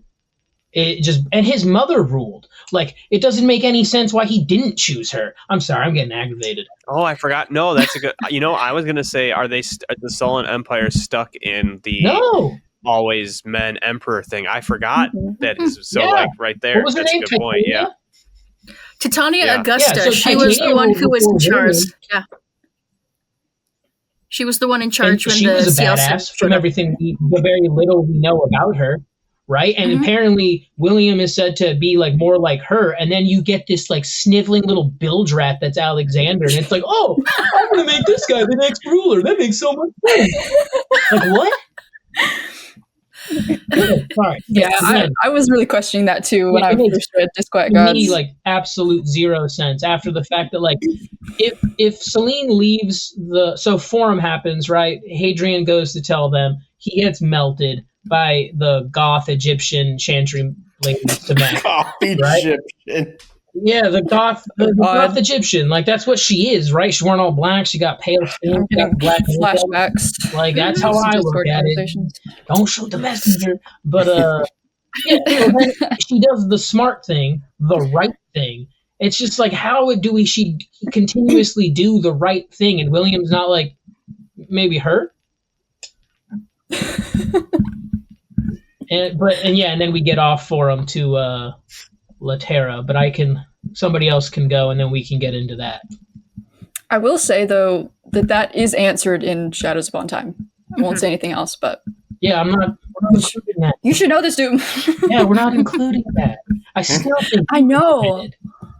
I'm just saying there's an answer, because I was also really wondering about that when I read Disquiet Gods. It's Selene's perfect to be Empress. Come on. I wouldn't say perfect, but Oh man, if I could jump in again before Orion or Malrubius take over, and this is not even about anything that we're talking about, but Pheo referencing that an answer to a question that you as a reader ask yourself being answered in the next book.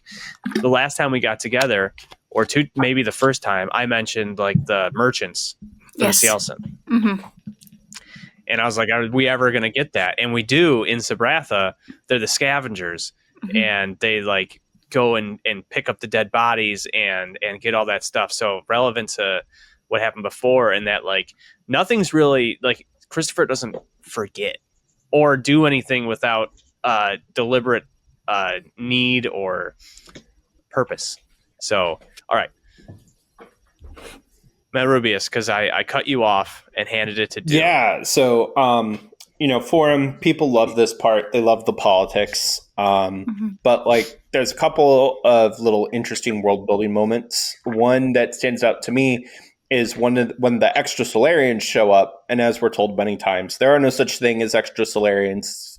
Sort of a catch-all for like people who embrace melding with machines and kind of live in their own little worlds.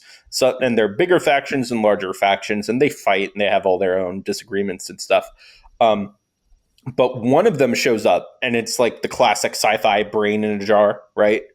And it says it wants adorator status in the Solan Empire. And most of the adorators that we had met up to this point have been real life religions, right? Catholics, we're told that there are Hindus and Muslims and things like that. And so I like that one world building element that it's like, actually, no, there are some newer adorator cults that are out there. And this particular adorator cult has a very like sci-fi conception that they'll be able to look at like the cosmic radiation just after the Big Bang and see the fingerprints of God, right? And so they're trying to like discern messages from that. It's a cool sci-fi concept. It's been done before. It's in Stargate universe a little bit, but it's a cool sci-fi concept. And the other thing is we get the return of Lorien. And like that's a pretty crazy moment. And Hadrian, of course, does a dramatic thing. And you get Lorien's reintroduction is great because up to this point in the book, you don't have really any of those classic characters from the first 5. And like Lorien has always been someone who can knock Hadrian down a peg if he needs it. Yeah. And now as like an extra Solarian general for Latara, he's like far less inclined than he once was, right? Like you can reread Demon in White and see a couple of times where Lorien really holds back. But now he's like, nope, Hadrian, like I'm no longer in your service. I'll be your friend. But, being friends implies some level of equality between us, and I'm going to knock you down a bit. And like one bit that I'm going to bring up from Dregs that, because Christopher kind of said the Sid Arthur thing started as a joke, and then the fandom started taking it seriously, so he had to take it more seriously. But the idea that like the knights have to go find a woman and love her from afar and like can never touch her. And for Lorien, that was Valka because Valka was kind to him. Such a deeply moving thing. And like when he shows up at Hadrian's apartment, there's this initial tension between them that's broken by Cassandra. And Lorien pretty much realizes right away just by looking at her that is Valka's daughter. And then not that it's smooth sailing, but they have a nice evening together after that.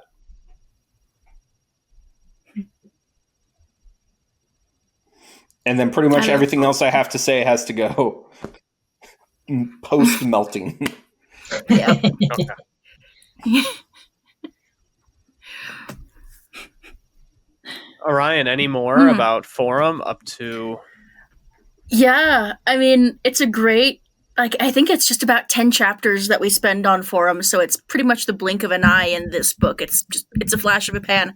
But the Forum chapters are so good. I loved what Pheo brought up. I loved the gathering of the nations. Everyone in the same room for the first time in God knows how long. The Extra Solarians, the Durantines, representative from the small kingdoms, the Normans, the Jadians, the frickin' Tavrosi, got their asses out of the wisp to get to this meeting. I guess I just have some trivia, I suppose. Sothakul, the general who Hadrian picks a fight in front of the entire assembly, his name was actually heavily inspired by characters who were created by Robert E. Howard, who wrote the Conan the Barbarian stories. because Christopher. Loved seeing Lorien again. Love that little goblin of a man. Earlier, we brought up that how did Musugara get into the White Hand? How did this absolute chump?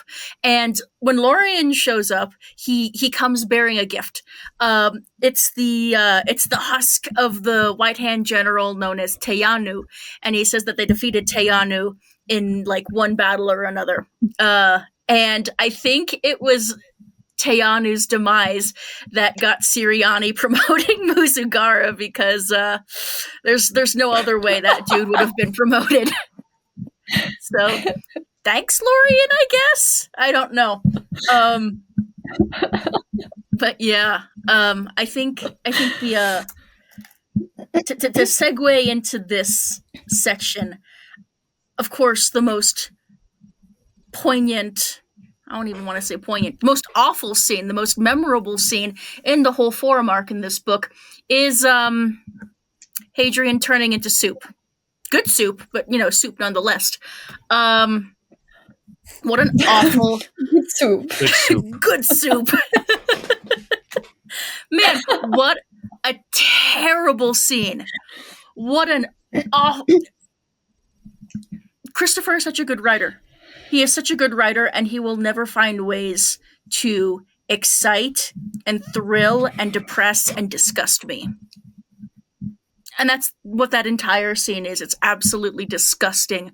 I won't get into the details, but yeah, for people who haven't read Disquiet Gods, spoilers, I guess, a chantry priestess poisons Hadrian, and he turns into soup. And it happens in front of Nima and Selene, and it's one of the most horrifying things I've ever read in my whole life. And man, it's disgusting, and I love it. It's so good.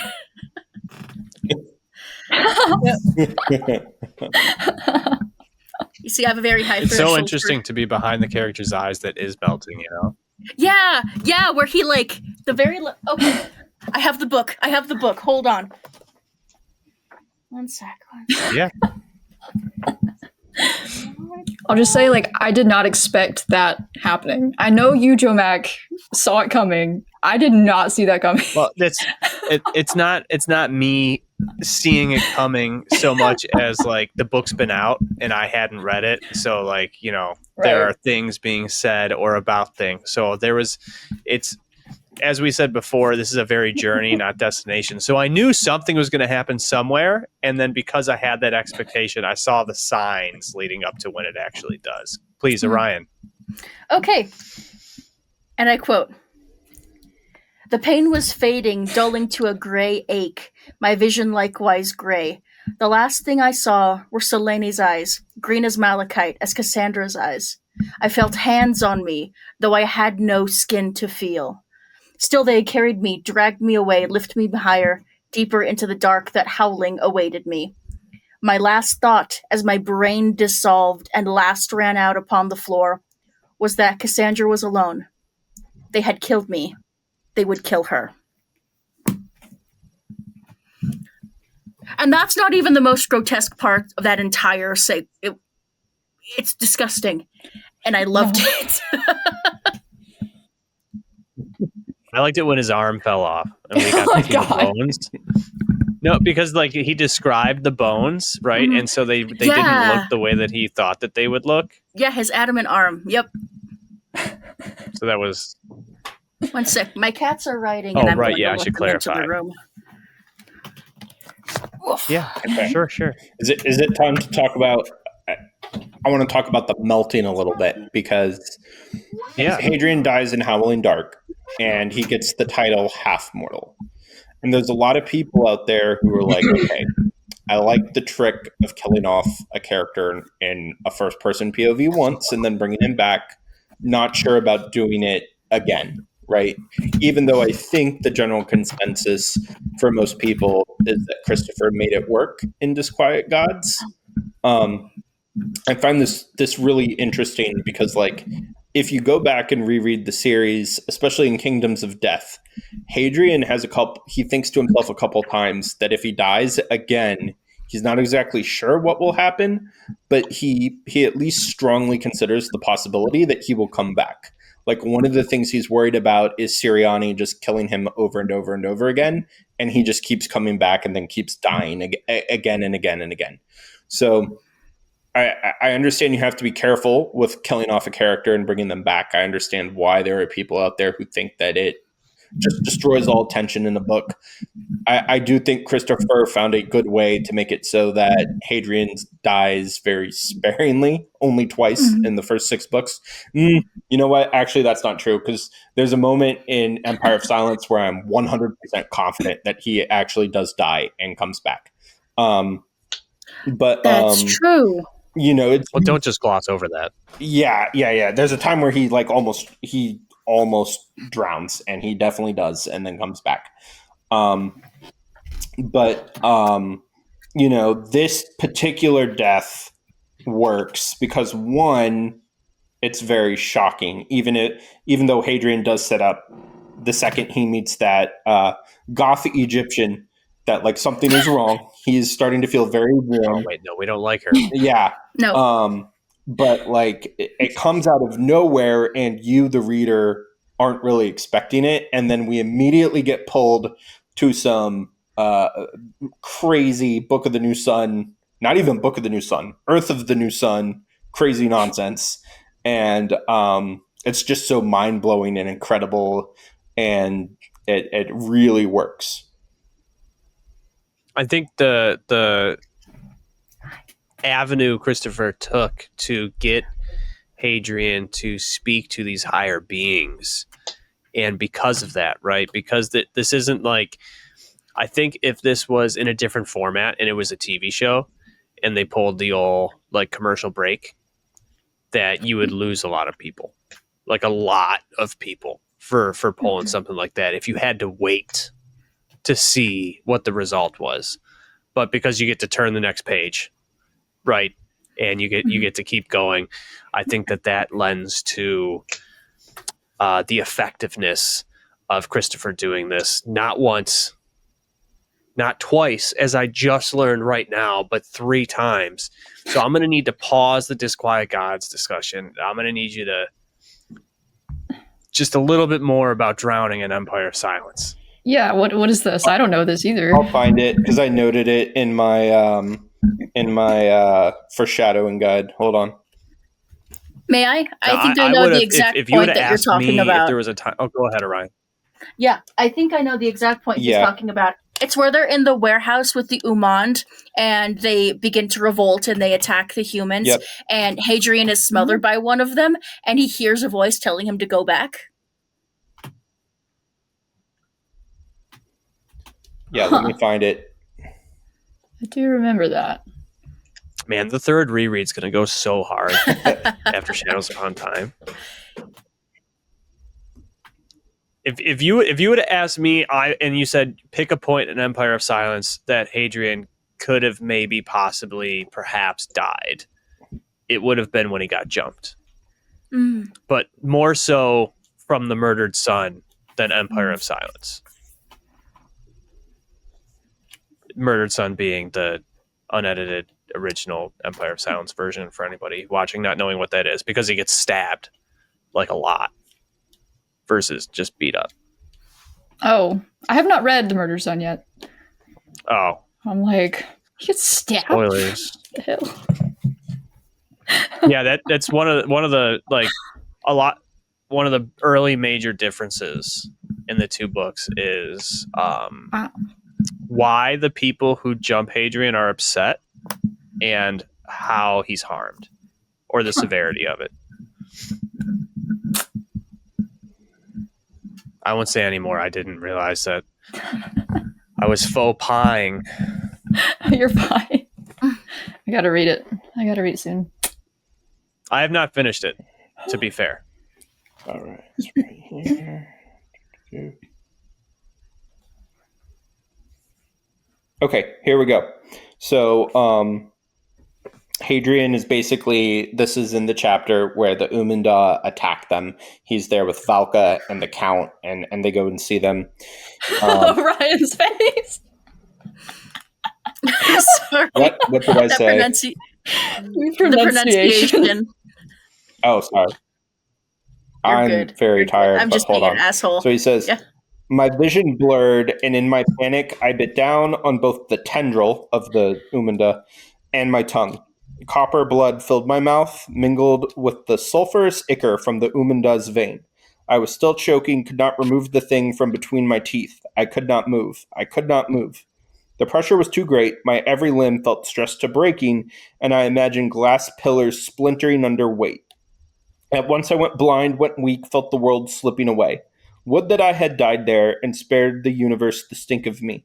Another monster strangled in its crib, snuffed out before I could be inflicted on the universe. The blood slowing in my ears carried with it the sound of tramping feet, the fall of starships, and the burning out of suns. The world faded into darkness, the true capital D dark, right here, of which the chanters sing. White faces bloom like flowers in that darkness, only to be snuffed out and blown to dust. I saw my father's face and Crispin's, Cat and Valka and my mother's, and Gibson's nose slit, back straight, eyes undimmed. He shook his head. Go back, he said, then shrank into shadow, leaving only green eyes that turned to glass, to starlight, to darkness, and no more. No Green more. eyes.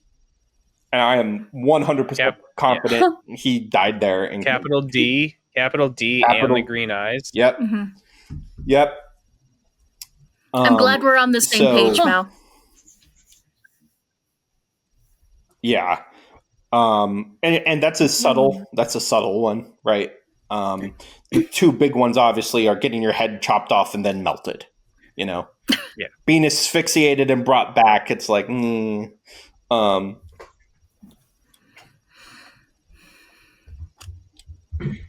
But yeah, there's so much in these books. I mean, it's crazy. I mean, we're finally doing this what I would call the right way. And we're doing this video just about one book instead of trying to rush through any of them because we have other things we need to get to, right? And this book is special, right, in comparison to the other ones because we're at Judicator now, and this is the most give you the answers you've been waiting for in Sun Eater without being like, I mean, it's quite direct, right? But it's still done in that Sun Eater way where it's not just 1 + 1 is 2. Even Hadrian's gotta jump through hoops to really understand. And in fact, he gets upset because the Judicator just won't speak plainly, right? The Judicator just keeps speaking in puzzles, and I can't think of the word, but like just instead of just saying directly what they're trying to say, he's trying to lead Hadrian to the answer. Who have we not started with? Has anyone not kicked off a discussion? I don't remember. If that's the case, we're going to Malrubius because I know he's been waiting 3 months. Oh boy. Oh yes. Oh, I'm so excited to talk about all this. So I love Book of the New Sun. I love Gene Wolfe. Ruocchio is heavily inspired from that here, right? Hadrian gets pulled to what may be the last planet in all of existence, trillions of years in the future. And it turns out just how like Watchers are sort of these living patterns in the universe. They are living light. You can reconstruct the pattern of a person. And Hadrian is pulled into this pool. And who does he meet there but a child and Saltus, who is one of the homunculi that was on the original ship that he was on, the Uri-Nasir, I believe. Yep. Uri-Nasir, yep. And Saltus is also the name of a town that they go to in Book of the New Sun. So right away, you should be making that connection in your head. And they basically go outside. It's very Book of the New Sun, right? You can see the stars in the sky because the sunlight is so dim. There's like one last city. There's a big wall around it. Though there are some big differences in Book of the New Sun from Book of the New Sun. One of them is that the city appears to be completely overrun by the Watchers and hostile forces. There's like these living tanks that are marching through the city. And I think myself and 99% of people read that as a Chaos Space Marine reference because they're, that sort of like organic melded with metal is very Warhammer 40K. Turns out that's not what it's from, even kind of sort of. Ruocchio has read almost zero Warhammer. It comes from something called Angel's Egg, which I have not seen, but I plan on watching very soon. It just got a 4K re-release. Yeah. Yes. Yeah. I'm very excited for that. It's on my Christmas list, actually. And so that's where that reference comes from. But all of this leads to Hadrian being brought to the church, and this child reveals himself to be Ragama, who is a good watcher, which is defined as a watcher who kept his oath. And that oath was made to the Quiet, who is the creator of the universe. And right away, I think there's a couple reactions people have to that, right? One is the fantasy people who are like, they just go with it, right? Even if they have a little bit of like, not sure about this. They're like, okay, I read fantasy. They're gods and demons and authors do this all the time. Then there are the people who really love it because it sort of aligns with things they already think. And then there's a smaller group of sci-fi fans who don't like it at all. They don't like the supernatural elements of the series. They think that this is basically becoming space Narnia, right? I don't think that's what Christopher is doing. Like from the very beginning of Empire of Silence, it made it clear that we were going to be tackling these heavy themes of religion. And once it was revealed that the Watchers were a dark supernatural force, and this was a chosen one story, I've been thinking about this a lot because I've been seeing a lot of like talk and conversation about this. I'm like, it's clearly a chosen one story. Who did people think was doing the choosing, right? Like if they thought it was going to be some sort of high concept, future sci-fi, morally ambiguous civilization, that doesn't really line up with some of the things we see in the series about what Hadrian thinks about heroism and just life in general and all of the like Aristotelian philosophy that comes from Gibson. And like the first thing we see the Quiet do was walk on water. If you go back and you read the part of Howling Dark where the Quiet appears to Hadrian after he comes back, he makes it very clear that Gibson is standing on the water, which, of course, biblical allusion, something we see Christ do. And Ushara does tell us earlier in the book that she chose to rebel against her creator because she wanted essentially to rule by herself, right? That was her choice. And so Ragama is now, we'll just call him what he is, which is an angel. Now, a lot of people are like, okay, there's angels and God, and it's written by a Catholic author. This has got to just be the Bible. Ruocchio has said a lot of this world building was done before he converted to Catholicism, and that it only changed a little bit once he converted. So I'm not sure I would go as far to say this is like, a Catholicism is true story. I think he's more going for just dealing more in general with these questions of God. And like one thing that I always try to bring up when people really get on this on the Discord is that like the biggest monotheistic religion in Sun Eater is actually the Jadians, right? With their space.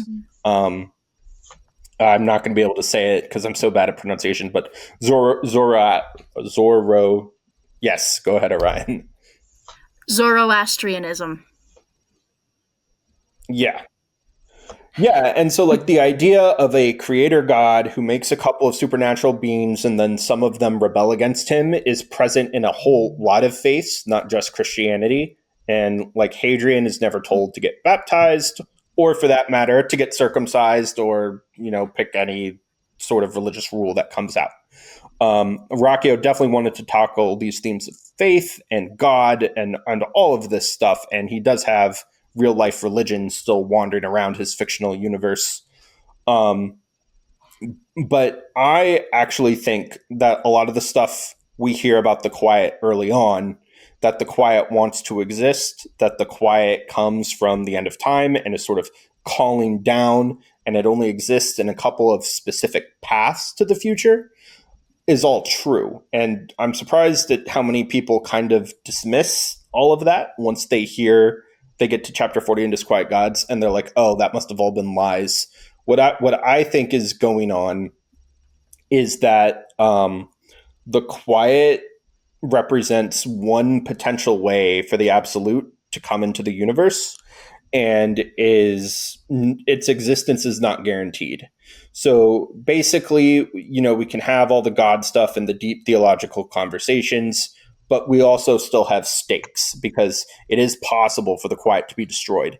And I think one thing Disquiet Gods makes really clear is that Hadrian could have definitely smashed that egg in that church. Now, no one ever talks about the church. He's been seeing it since book 1. It's a church full of these gargoyles, which are later revealed to be watchers.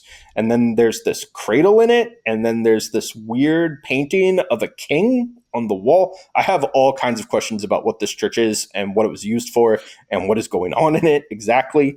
And the egg thing to bring the Absolute back is interesting as well. One thing I noticed on my Disquiet Gods reread is that when Minos shows up on Sabratha, they bring an egg-shaped device to smuggle Yushara out.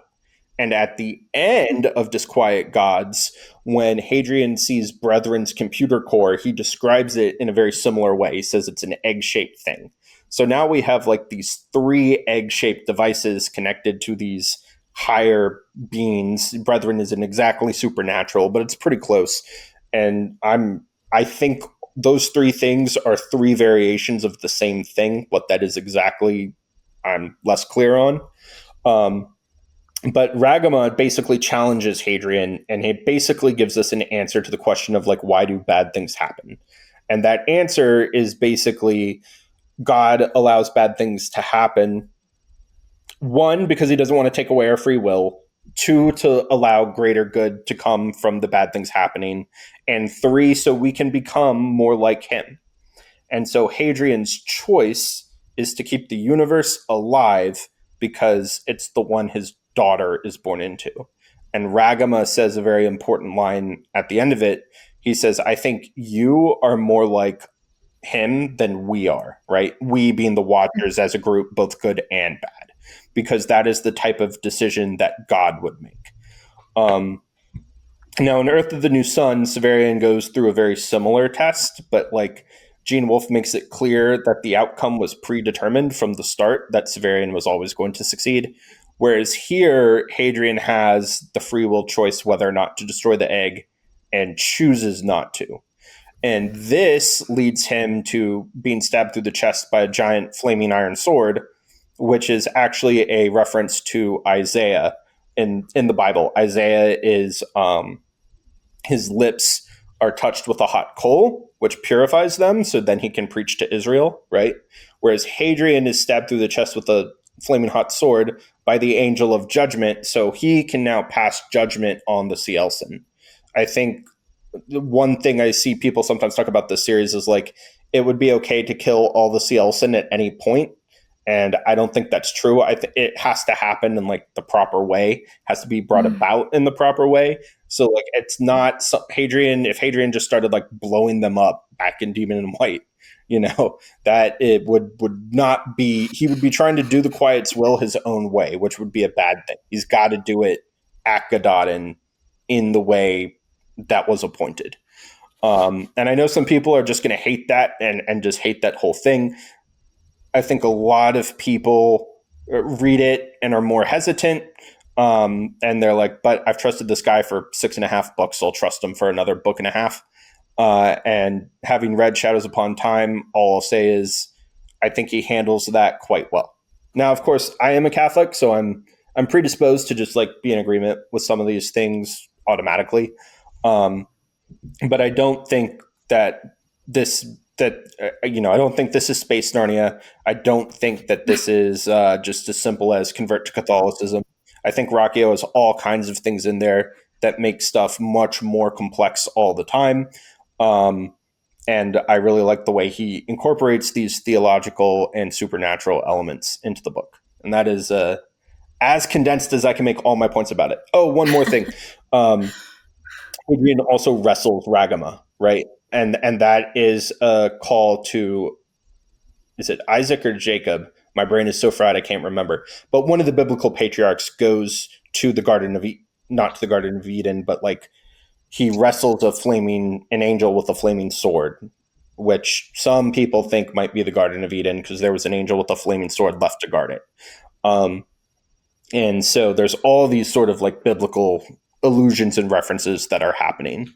At the end, the quiet speaks to Hadrian, and it uses a passage from the book of Job. Where were you when I laid the foundations of the earth? Which again, some people are going to read the biblical reference and go, okay, it's just Christian propaganda, whatever. But what everyone misses about that is that passage is actually a reference to Tim Power's Declare, which is a book that is about it's a Cold War supernatural thriller about British spies chasing down angels in a very similar way to like the Watchers and Sun Eater, though more earthbound. And they take their name from the King James Version translation of that passage, where that says like, "Where were you when I laid the pillars of the earth? Declare if you have understanding." So like it is a biblical reference, but it's also a reference to one of the works that we see throughout Sun Eater, right? So it's not just that. So yeah, Ruocchio is a friggin' genius. That's my conclusion. I think that as far as the Catholicism, Christianity, or what have you, regardless of where you sit or what your faith is, right? This is a space opera. Like there are religions, like there is something bigger going on. And if you take all of the theology out of it, right? So I'm just going to speak frankly from, devil's advocate or whatever, if you need it, whatever I need to preface that by so people don't be upset with me. But the Bible's a book. Factually, it is literally a book. And Christopher has, notably taken a lot of influence and inspiration from other works, right? So, like, I think that really, if you just break it down, it's just the same thing happening, right? Like, I think sometimes if people want to be upset with something, they'll find a way, right? And if you are so anti theology or anti-Catholic or whether that's right or wrong or whatever, everyone's got their own opinions about stuff, right? I think that you're more susceptible to having those opinions when presented with that stuff, but it's really no different than anything else. And bringing up the Tim Powers aspect of it just goes to show you that it's sometimes just fed out of ignorance, because I didn't know that. Now none of this stuff bothered me, right? Like I'm fine with it. It's a fucking fake story. So yeah, like what are we? Like my man's not preaching or you know what I mean? Like, because he has a platform, and he's not doing that. He just like wrote a story. This isn't. I mean, and like you said, it's been there since the beginning. And I think that maybe he may have adjusted some names or colored some scenes maybe slightly different, but it doesn't look like anything was necessarily changed after he refound his faith, that he started writing the story when he didn't have it. So I don't think it was ever the intention. And I think that the people who decide to get upset about it, because I've had some people comment on some things saying that it just turned into like it was a slog and it turned into, you know, Catholic propaganda. Like I don't get that at all. Like I see the comparisons. They're there. I'm not gonna say that like that stuff doesn't exist. But I think that people are reading into that specific thing too much. Yeah, I think there's a lot of different things. Yeah, go ahead. I would compare it to James Islington's Licanius trilogy, where Islington is Presbyterian and really wanted to write a story that explored some of the like Reformed Protestant ideals on predestination and how all that works. And so in his world, there's like a god and a devil, right? And it's like, yeah, it's not allegorical, but you can tell where he's drawing the inspiration from for the ideas that he wants to explore.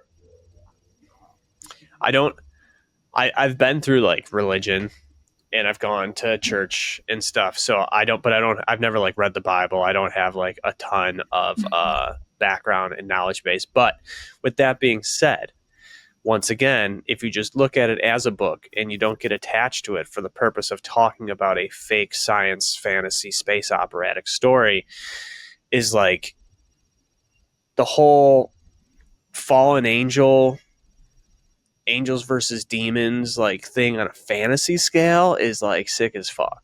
Yeah, like that shit's cool, right? Like the archangels being the generals of the army, like all that Old Testament shit is so cool. Like that really lends itself to great story writing, and taking that right and connecting it to like Lovecraftian eldritch horrors, and instead of giving these things like leathery wings instead of feathery wings, and making them, you know, pure energy serpents with centipede arms that eat planets like Galactus, like it's just.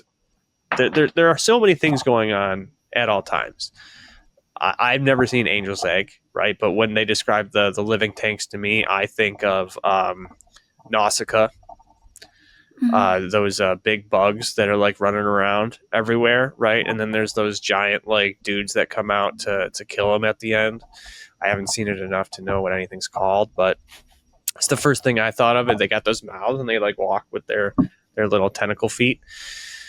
But the way, you know, taking out everything that people get upset about, the way that all of it's handled and the way that Hadrian gets to that point and very science fiction-y gets, you know, resurrected, like how you went over in the pool and everything. It's such an incredible, and I don't even try to summarize this. Like this is one of those true, like, what's the phrase everyone's using now? RAFO. Like this is a true, you got to read this section to really like get it all. You know what I mean? You really gotta, it's just doing a disservice to it to even try and talk about it. And the story about this chapter having taken him as long as it did and everything, but other people got to talk to. The only thing I want to leave off on with talking about the egg and what's going on in the church is I always felt there was a callback to Karn, my favorite character. Because of all the cables on the floor, right? That seem to be running to the bassinet, right? And what are the implications there from a technological standpoint on what's going on? And you know, it, because then that goes back to like the simulation seekers matrix thing. If that egg is similar to Brethren's and it is an AI and he is able to keep starting everything over, and like what's the point of the power supply? So yeah, that's all I got. Does anyone else want to talk about chapter 40? Please, Orion, go ahead. And then when you're done, Orion, just call on Doom. Pass it on to Doom. I'll do that. I'm I'm taking a page out of Mal's book because, you know, he's coming at it as a Catholic, as someone who's steeped in the religion that you know, Christopher is a part of. I'm coming at it from someone who has no background in this. I was not baptized in any denomination. I did not go to church. I'm a blank slate. Absolutely nothing. Like, I am a scientist, for crying out loud. I'm as, like, opposite end of the scale as you could possibly get. And to me, chapter 40 did not feel overtly Christian. I think that's, I got to get that out of the way right off the bat. And I want to give a shout out to our buddy our buddy Vox. It is late where I am. Our buddy Vox, who is another heavy hitter on the Discord server. He summarized chapter 40 in a way that I really, really appreciate, that I think about a lot now. He said that, like y'all pointed to, Hadrian's not converting, he's not proselytizing to anyone, he doesn't get baptized, but Hadrian also is very quick to admit that, like, the quiet, the absolute, is not the Christian God. He states that directly to Edward when Edward asks about it. He's just like, where were you? You were in a church. You were, like, Edward is, like, almost like jotting down notes fervently, going like, oh my God, you actually had a talk with, you know, the Father, the Son, and the Holy Spirit. And Hadrian's like, no, this wasn't your God, Edward. Like, he's very, very vehement in this. He's just, this is not your God. I don't know what you're talking about. And Vox brought this up where he said that the absolute, you know, the truth of the absolute is, you know, a complete understanding of a Catholic misconception. So the Catholics were, you know, the Christians were kind of, you know, they were there. They were on their way to, you know, pinning the tail on the donkey, so to speak, but they don't have the whole picture. They haven't grasped it quite yet. So it's not necessarily true, and it's not necessarily false. You know, it can be a little bit of both things. But mostly, I figure that it's not an overtly Catholic message, because Hadrian states first and foremost, Edward, this is not your God. So I take it at face value that Hadrian knows what he's talking about, because he's the only person who has, you know, talked to these beings, has talked to Ragama, the Judicator, has, you know, spoken with the Quiet. And I feel like he needs to be trusted a little more in this, instead of people. And this continues on into Shadows Upon Time, and I won't get into that. But it continues on into people, like, setting their beliefs on Hadrian in incompatible ways. You have the Irktani, who believe that he's going to deliver them. The Cielson he picked up on Sabratha, they believe that he's going to be the greater god. The Jodians see him as some kind of, you know, superhuman that they can use on their whims. And Edward and the Catholics, you know, and Hadrian's just like, y'all don't get it. y'all don't get it. This is bigger and more complicated and yet simpler than y'all think. And I'm just one dude, and you need to, like, stop projecting your beliefs and your hopes and wishes on me. I apologize, but, you know, this is kind of how it is. Chapter 40 is a gorgeous chapter, and I would hang up and read chapter 40 again, like, if I could, if I had my druthers, but I appreciated it so much. And for me specifically, lately I've been hanging out with some Orthodox Christians, you know, trying to see, you know, get a little glimpse into their world. And if anything, it's radicalized me even more. But I just love that chapter, and Hadrian realizing that he can't bring himself to destroy the Quiet, because this is the universe his daughter lives in. And it's just that ultimate declaration of love. He's just like, I can't destroy Cassandra. I love her too much. And I'm not going to start crying again, guys. Doom, take it away. I don't want to get emotional on screen again. Oh, hey, if you don't mind, it is midnight where I'm at, so I need to go. So I'm going to hop off. So I won't be here for the last little bit. But yeah, it's all awesome. It's all great. Love being here with you guys. Can't wait to meet you all next week. And I hope everyone has a good night. See you, Mal. See you next week, You as Mel. well. Thank you for your time. Love you, buddy. Bye, buddy. And then there were 4. Okay. So little not known fact about me. I was born and raised Catholic. I was also confirmed. So I went all the way until I was like 13 and went through their confirmation process. My dad has a bachelor's in theology. So I'm pretty decently well versed in Christianity. My cat's being a menace.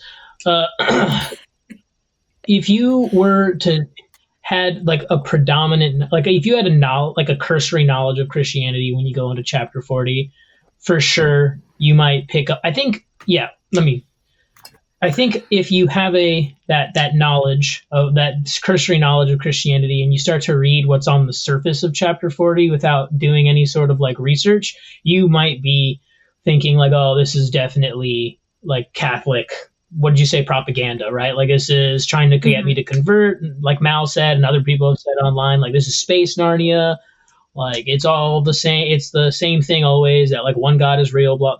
And then, but if you have a understanding of the history behind religion, and I don't claim to be an expert, I just know what I was taught and have researched on my own, and I'm not saying everything I say is 100% correct either. But if you know a like history behind religion and how these like religions sprang up and the way they came about, almost every religion that has like a chosen, like the term that Mal used was chosen one story, right? Like what is like every religion has a chosen one story, right? Like Christianity has Jesus. He's the one, right? The Redeemer. What did they have in Samaria? Gilgamesh. And you can draw parallels to so many of the religious themes in Sun Eater to multiple religions. And while you might not have, like most people don't have a deep understanding of ancient religion, right? Because it's no longer practiced. So Zoroastrianism isn't as prominent in our world as it is in Jad, right? Where they have a whole planet devoted to it. And they have, slightly different from modern Zoroastrianism, but at the same time, like you have a lot of gods that share the same names. If you were like Vox said, where Christianity was close, and you look at it as there is a higher being out there, which with the egg, like you guys all mentioned already, the egg motif being like, is this a supercomputer from the future? Is this some sort of pattern of energy, right? This higher being out at the end of time, reaching back, and you were to say, who's to say how many times the Quiet has tried to make a champion? How many times the Quiet has gone back and like tried to communicate with other people? So if you were to look at it, if you were to frame it as the Quiet as its own independent thing, and then look at how it affected human history going forward, you could very much end up with 8 different religions that are sort of similar at different time periods. You could end up with Buddhism. You could end up with Zoroastrianism. You could end up with Judaism. You could end up with Islam. You could end up, you know what I mean? Like you can draw parallels at any point. The flaming sword is not, before the Bible, there was other mythology, right? There was Norse mythology, has a flaming sword motif. There's Celtic legend and folklore that has flaming sword motifs. The only reason that the flaming sword conjures a Christian image is because the most famous instance of a flaming sword is twofold in Christianity. Michael wields a flaming sword, and the archangel the angel who guards the Garden of Eden is pictured with the flaming sword, right? So that's always at the forefront of your mind, just because Christianity is so like pertinent or prevalent. So spread out in our era, right? Prevalent. Thank you. Big word. Confused. Jose. Doombot. Jose is my real name. What's up, guys? But you get what I mean? Like, there's so many parallels, and then you add the technological aspect with the cables and Karn, and you have this motif of how immortality works, right? So that's where you get the egg with brethren, where you get the cables with Karn, the egg with the Quiet, right? Like, is the egg at the end of time just like a literal egg? Is it not? It could be, you know what I mean? Like, we only see the words that he puts to page, and we're left to draw our own imagery. And like, it very much like you were saying, like when I read The City at the End of Time, I also thought Nausicaa with like the weird flesh tanks and like more like bugs than anything else. I also, like Mal, thought of Chaos Space Marine. I think a lot of people get tricked almost by the Jove quote. I did not know that, like you did not know that it was a Tim Powers reference, but I also read it and I was just like, cool yeah, reference. like it's again, yeah. But it's like, it's just, if you, in my opinion, this is again, all my opinion, if you only have like the thing at the forefront of your mind, of course you're going to immediately draw it to Christianity. But I just see so much of every, like, obviously I think Christianity has a little bit more in terms of like imagery in there, like biblical angels, but at the same time, like biblical angels are eldritch monsters, right? Like ribbons of eyes with, they have 6 wings, the seraphs, like they're crazy looking. That's why they don't appear to humans in the Bible like that. That's why devas are invisible to Buddhists. Like you have to open your third eye to be able to see a deva, and a deva being like a demi. I could be totally wrong. It's the closest thing I can think of, like, to compare an angel going into Buddhism. Judaism has angels. They're different compared to, like, it's the closest you get to like a one-of-one comparison between 2 religions. But like if you look at the story of Gilgamesh and his dealings with Ishtar is very similar to Ushara trying to seduce Hadrian. Like, and Gilgamesh spurns Ushara, and Ushara then kills his best friend. And what does Ushara do? She kills people every time Hadrian spurns her. So it's like, you can draw parallels, but you would only see what you know. And again, my dad, I grew up being preached to, and what was that word you used? Proselytized? Proselytize. Yeah, I grew up with my dad talking about comparisons to ancient religion and how, like how things came about and all that, because I was an inquisitive kid and I always asked why, right? So again, you have a lot of Christian imagery, but a lot of Christian imagery wasn't invented by Christians, if that makes sense. Yeah, I y'all think have to I'm in watch agreement Angel's Egg. here with y'all. I think it was. It's, like I said, 4K release coming soon. Yeah, like it's so good. It's actually so good. Or it might be out already.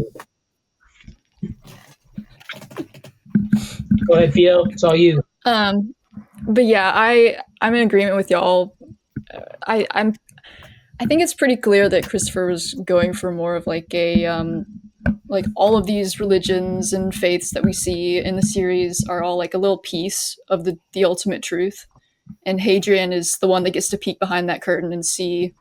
He's the closest to the absolute, and he gets to see most of it. But yeah, I don't think it was meant to be, turning everyone Catholic. I am a Catholic myself. Just throwing it out there because we have so many Catholics apparently in the Fred Company Discord. It's wild. It's wild when you think about it. Right. I was born and raised Catholic. I don't think I'd consider myself a Catholic anymore. Okay. Yeah. Just to be 100% transparent. Right.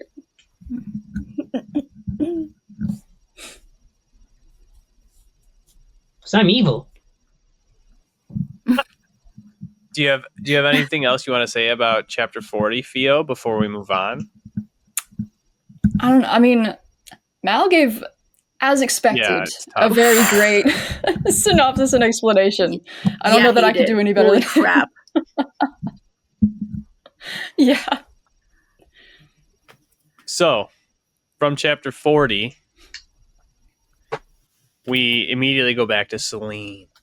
Selene? No, we have Hadrian. Hadrian returns to the waking world in his correct timeline a few days after he melted, and he spawns aboard the Gadalika in an airlock.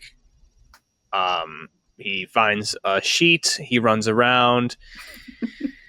He exits the ship, and finds out he is on the Mistwalker, which is Lorien's sojourner that he has from Latara. He's confronted by the Urktani, the Cielsen. We referenced this earlier. The Urktani, the Cielsen, the Sullans, the Extrasolarians that aren't... Well, no, actually, sorry. The Latarans. We have to be clear. The Latarans, Solans, Urktani, Cielsen, Edward. These individuals are important. Edward, Cassandra, and Celine. The Solans don't know what to make of him at all. The Urktani and the Cielsen are like, Hadrian, welcome back. The Edward says, Hadrian, welcome back. The Latarans show up with Lorien, who shoots Hadrian 72 times. Hey, and that is the best part. That is my favorite part in that whole book. When Lorien sees his friend come back to life after being like, oh, he's dead, and then immediately pulls out his fucking pistol, and he's like, pop, pop, pop, pop, pop, pop, pop. And everyone's like, no, what the fuck? Make sure. And it also goes, that moment goes to illustrate how in tune, excuse me, sorry. Maybe I should stop drinking all these Pepsis. How in tune Hadrian is with his powers now, where it's not even, it's just like breathing for him now. Mm-hmm. It's we're no longer put through the thought process of seeing the waves collapsing the ripple, right? He's like, yeah, didn't get hit, right? It went through me. And then, Lorien just like one last shot at the end. Still doesn't hit him. And he's like, okay, yeah. Lorien believes it's Hadrian. Then at the end of that. Cassandra, some people stay dead when they die, Hadrian. So good. He's like, one day I'll get it right. Yep. Cassandra is the only important person to not believe Hadrian is who he says he is. With that being said, I guess we'll just go in order. So Cassandra is afraid. She's afraid of the possibility. She saw the puddle of mud, the puddle of dad. And she's afeared, especially being on this extrasolarian ship that, the Latarans own, and everything else in play that Hadrian could be a clone, a cyborg, anything but himself. That he's not his true self. And one thing that's not helping his case is now he's handsome Squidward. All of his scars have been wiped away. His face is now symmetrical. His smile is symmetrical. The white hair has been removed. All of his white strands have been removed. He's younger. Which is huge, right? He's like pre-Jod aged Hadrian at this point, so his physical appearance is not appropriate for what Cassandra's expecting. She's never seen him like this. And then during this terrible moment for a father, for your child to not recognize you and to be afraid of you, Celine appears with a sick new haircut from the Gadalica, and she knows right away that Hadrian is who he is. And in fact, she loves him so much that she doesn't care about appearance because she doesn't even notice that he looks different. She just knows in her heart of hearts that, like, he's back. And only after crying into his chest does she look up and comment on his face. And he has to explain to a handful of people, like, yeah, I'm just perfect now. Oh no, he's younger and hot. Yeah. Stupid sexy Hadrian. He's been how does Hadrian phrase it? He says he's been remade in like reset, or he uses an R word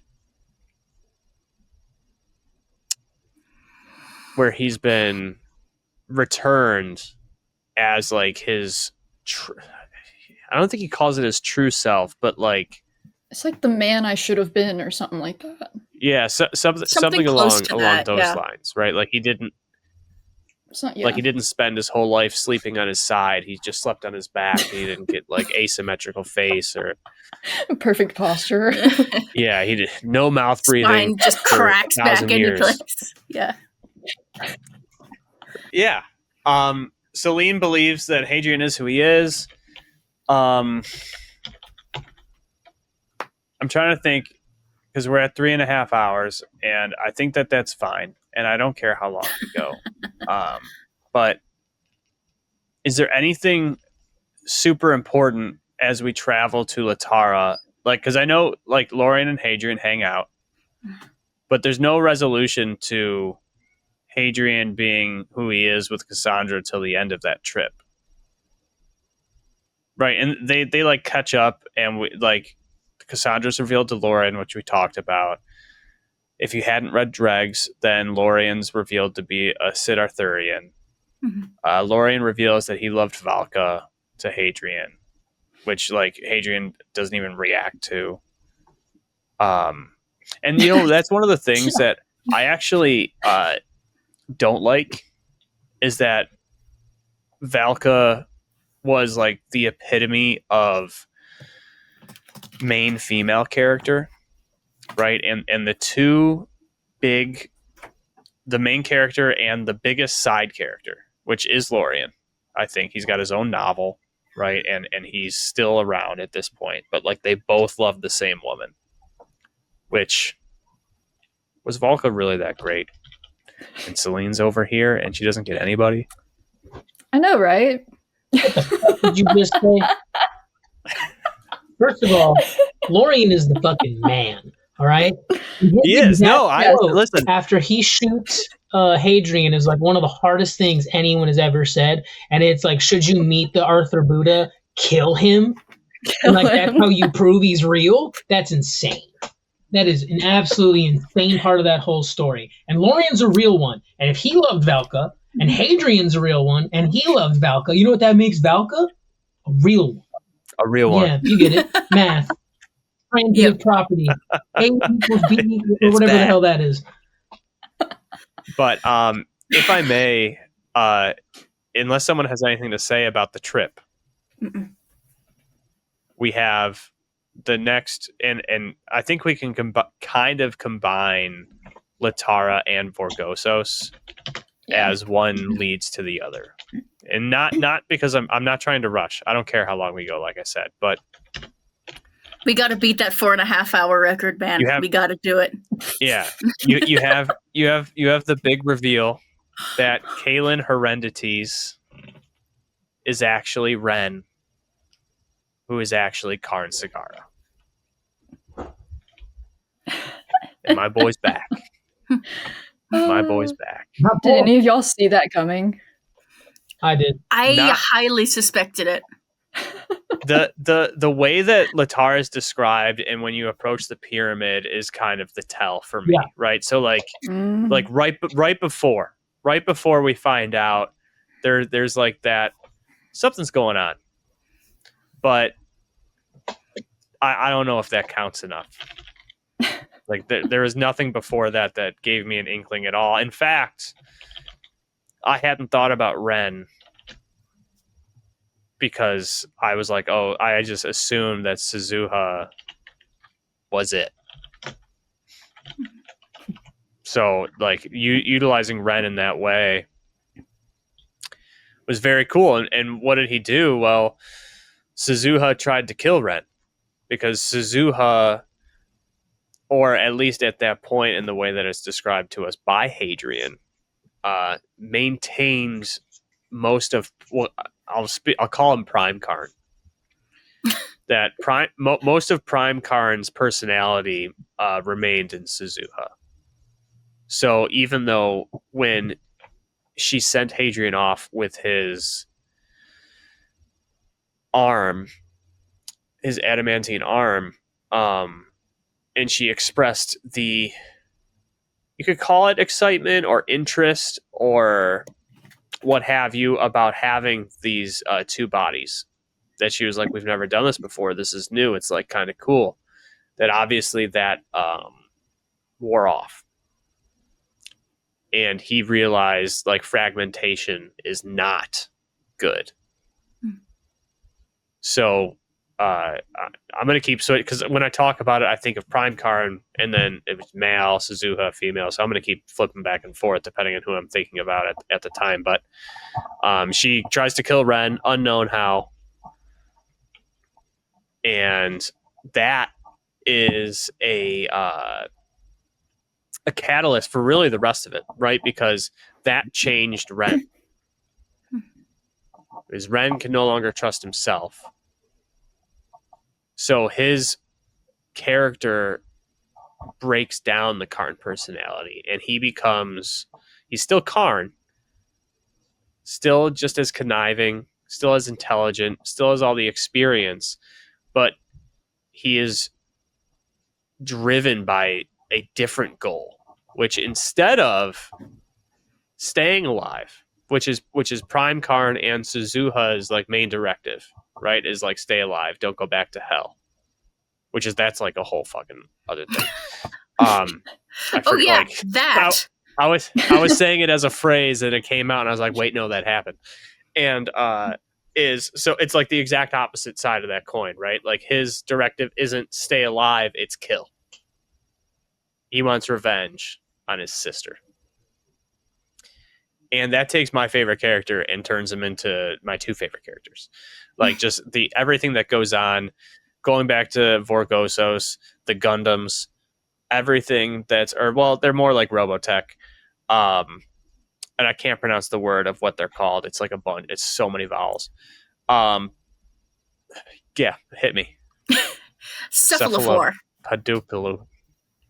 Okay, it was less than I thought. I remembered it. I remembered it like crazier. Yeah. Those things. So like what another cool addition. This book has so many cool additions to the Sun Eater mythos, both from character perspectives, technology, and everything going on. I'm just going to run through up till like the last little bit, and then I'm going to pass and everyone else can take their turn. Disquiet Gods felt like if you go from Demon in White, right, and you ignore that Kingdoms of Death and Ashes of Man was split, you put that back into one book, and you say if you think of them as two halves, I expect, as I don't have to pretend, I haven't read Shadows Upon Time, I feel like it's going to mirror in some ways Empire of Silence, because Disquiet Gods mirrored Howling Dark a lot for me.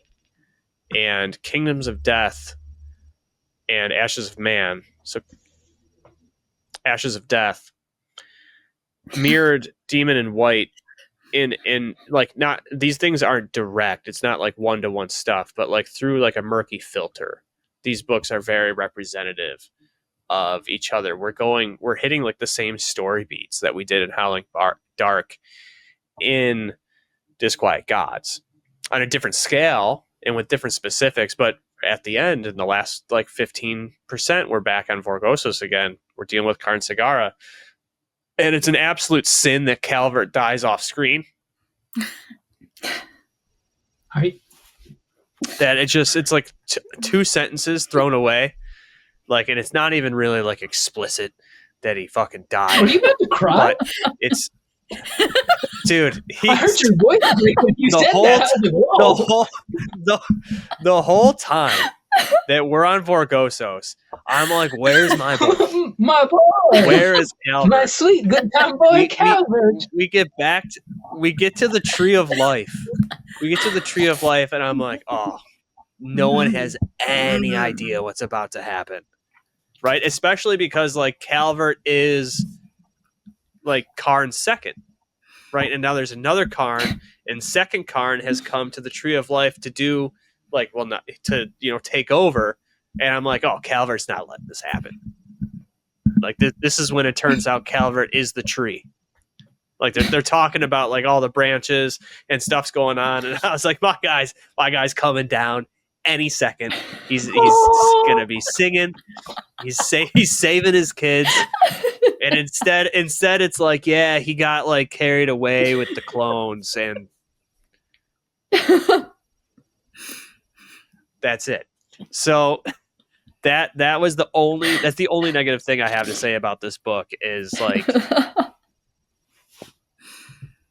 he didn't like. You could have just made Calvert like the big giant robot thing that came and fought Hadrian on the outside of the base with the mega high matter sword. But no, it was just something else. Oh All my right, God. I'm sad. So someone else take over. I think I see a single I've like tear lost. roll I down lost his it. I face. spiraled on Calvert. Yeah. I spiraled, and I can't. That's all I'm going to think about now. So, Pheo, I feel like we cut you off, and you got shorted once. So why don't you do some Latara, Vorgosos, Karn Sagara, Kaelin Herendities talk? Well, I'm forgetting where you even left off because we just jumped to Calvert. Yeah, we got to when he wasn't there. Okay, so we're already on Vergosos. Yeah, unless there's anything like specific on Latara, besides like the reveal, which was like pretty big. If there's anything there, if I please feel free to jump around as much as you need. Well, we did skip over that one Celine scene where he gets the message to her to give to the Empire. Mm-hmm. Oh yeah, no, that is important actually. And then That's a they good kiss in point. front of everybody. And Lorian's like, yeah, get it, But anyway, back to Vergosos. What did the note say? Didn't it just say Kaelin is Karn? 5 words. Kaelin Herendities is Karn Sagara. Yeah. What did Ryan said? But anyway, I really enjoyed the Vergosos battle, like the very beginning of it, because you get like Hadrian and Karn pulling up on Vergosos, like storming the gates. That is just such a badass scene to me. Yeah. And Hadrian's doing all his like ability stuff, and Karn's like, "Whoa, okay, you're different than I last saw you."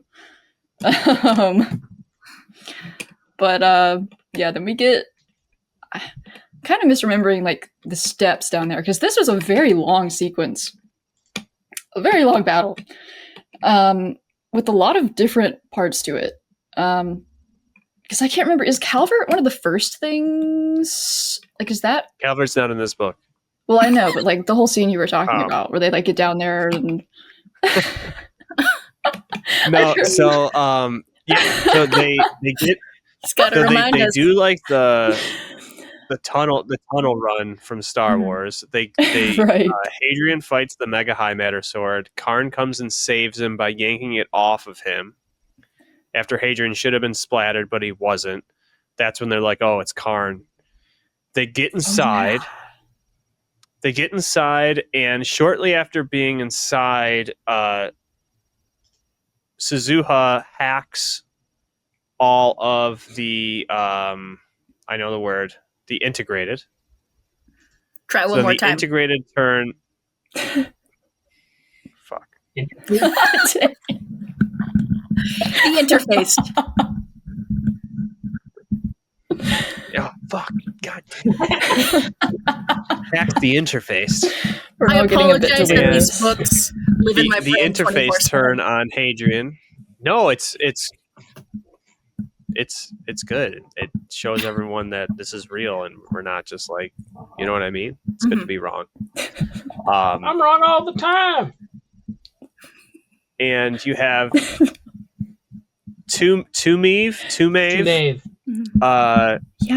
part of that gang, which is like, and we think that she loves Lorien. And so they turn on the gang, and then they're in like an elevator.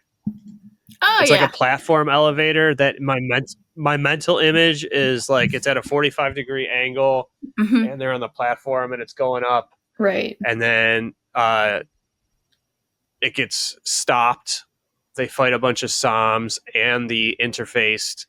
Cassandra had disappeared. Hadrian's like, where'd she go? She must have fallen. She didn't put her helmet on because we were talking to each other. Hadrian gets pushed over the edge. He slides down. He hurts his head.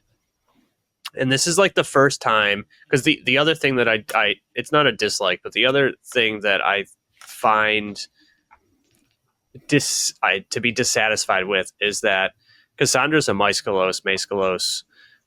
She's of the ninth circle, and we don't see her do a lot of like combat. Or when we do, it's like described by Hadrian very briefly. And she's supposed to be like super fucking badass. Right, because she's on the ninth circle. When we see Hadrian watch Aloran and his in the tunnels in Ashes of Man, they're like he's talking about how fucking crazy it is, like the moves that they're doing. And we do see Cassandra at this point now like holding off 3 interfaced by herself. But the description of her battles are very brief.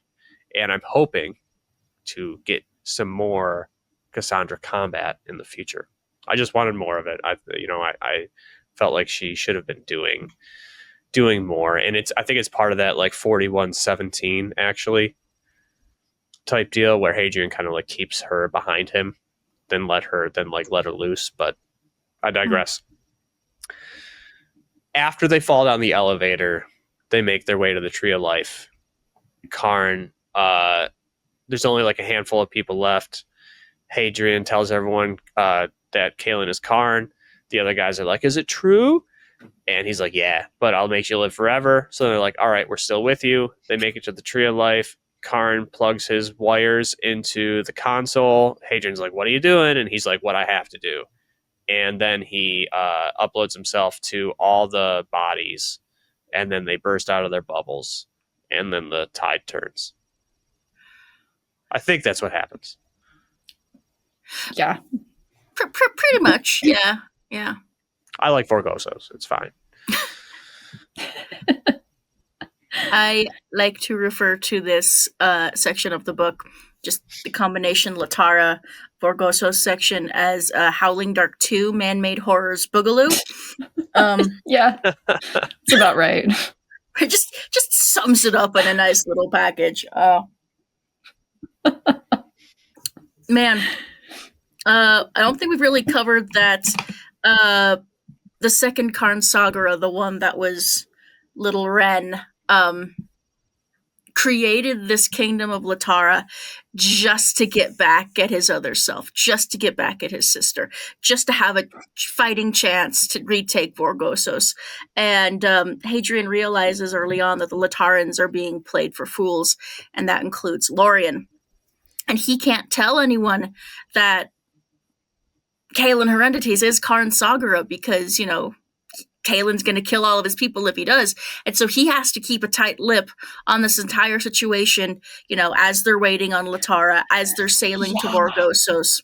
It's a really, really sticky situation. And Hadrian almost blows it a couple of times. And he really sticks his neck out when he slips Selene that little piece of paper saying, Kaelin Hereditas is Karn Saga. But just getting to Vorgosos, getting to see the cephalophores, getting to see the destruction of the interfaced. If anyone has been paying attention, the interfaced all have Irish names, which is very interesting. I wonder what the cultural significance of that is. But I think, not just curious.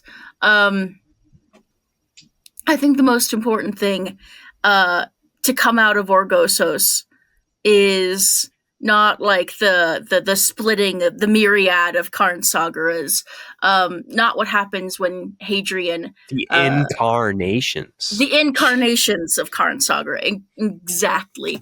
I think it's what happens when Hadrian goes to see Brethren one last time. I think that was like the whole reason for him coming here, because after his resurrection by Ragama, he realizes that he's like committed to destroying the Cielcin as much as he doesn't want to do it. And he realizes that to do that, he needs the Archontic weapons. in the belly of the Demiurge. And so this is the entire reason why he's, treated with Latarans, and he's kept his mouth shut about Karn Saga this whole time. And so he goes to treat with Brethren to give him the keys, essentially, to the Demiurge. And Brethren's like, no.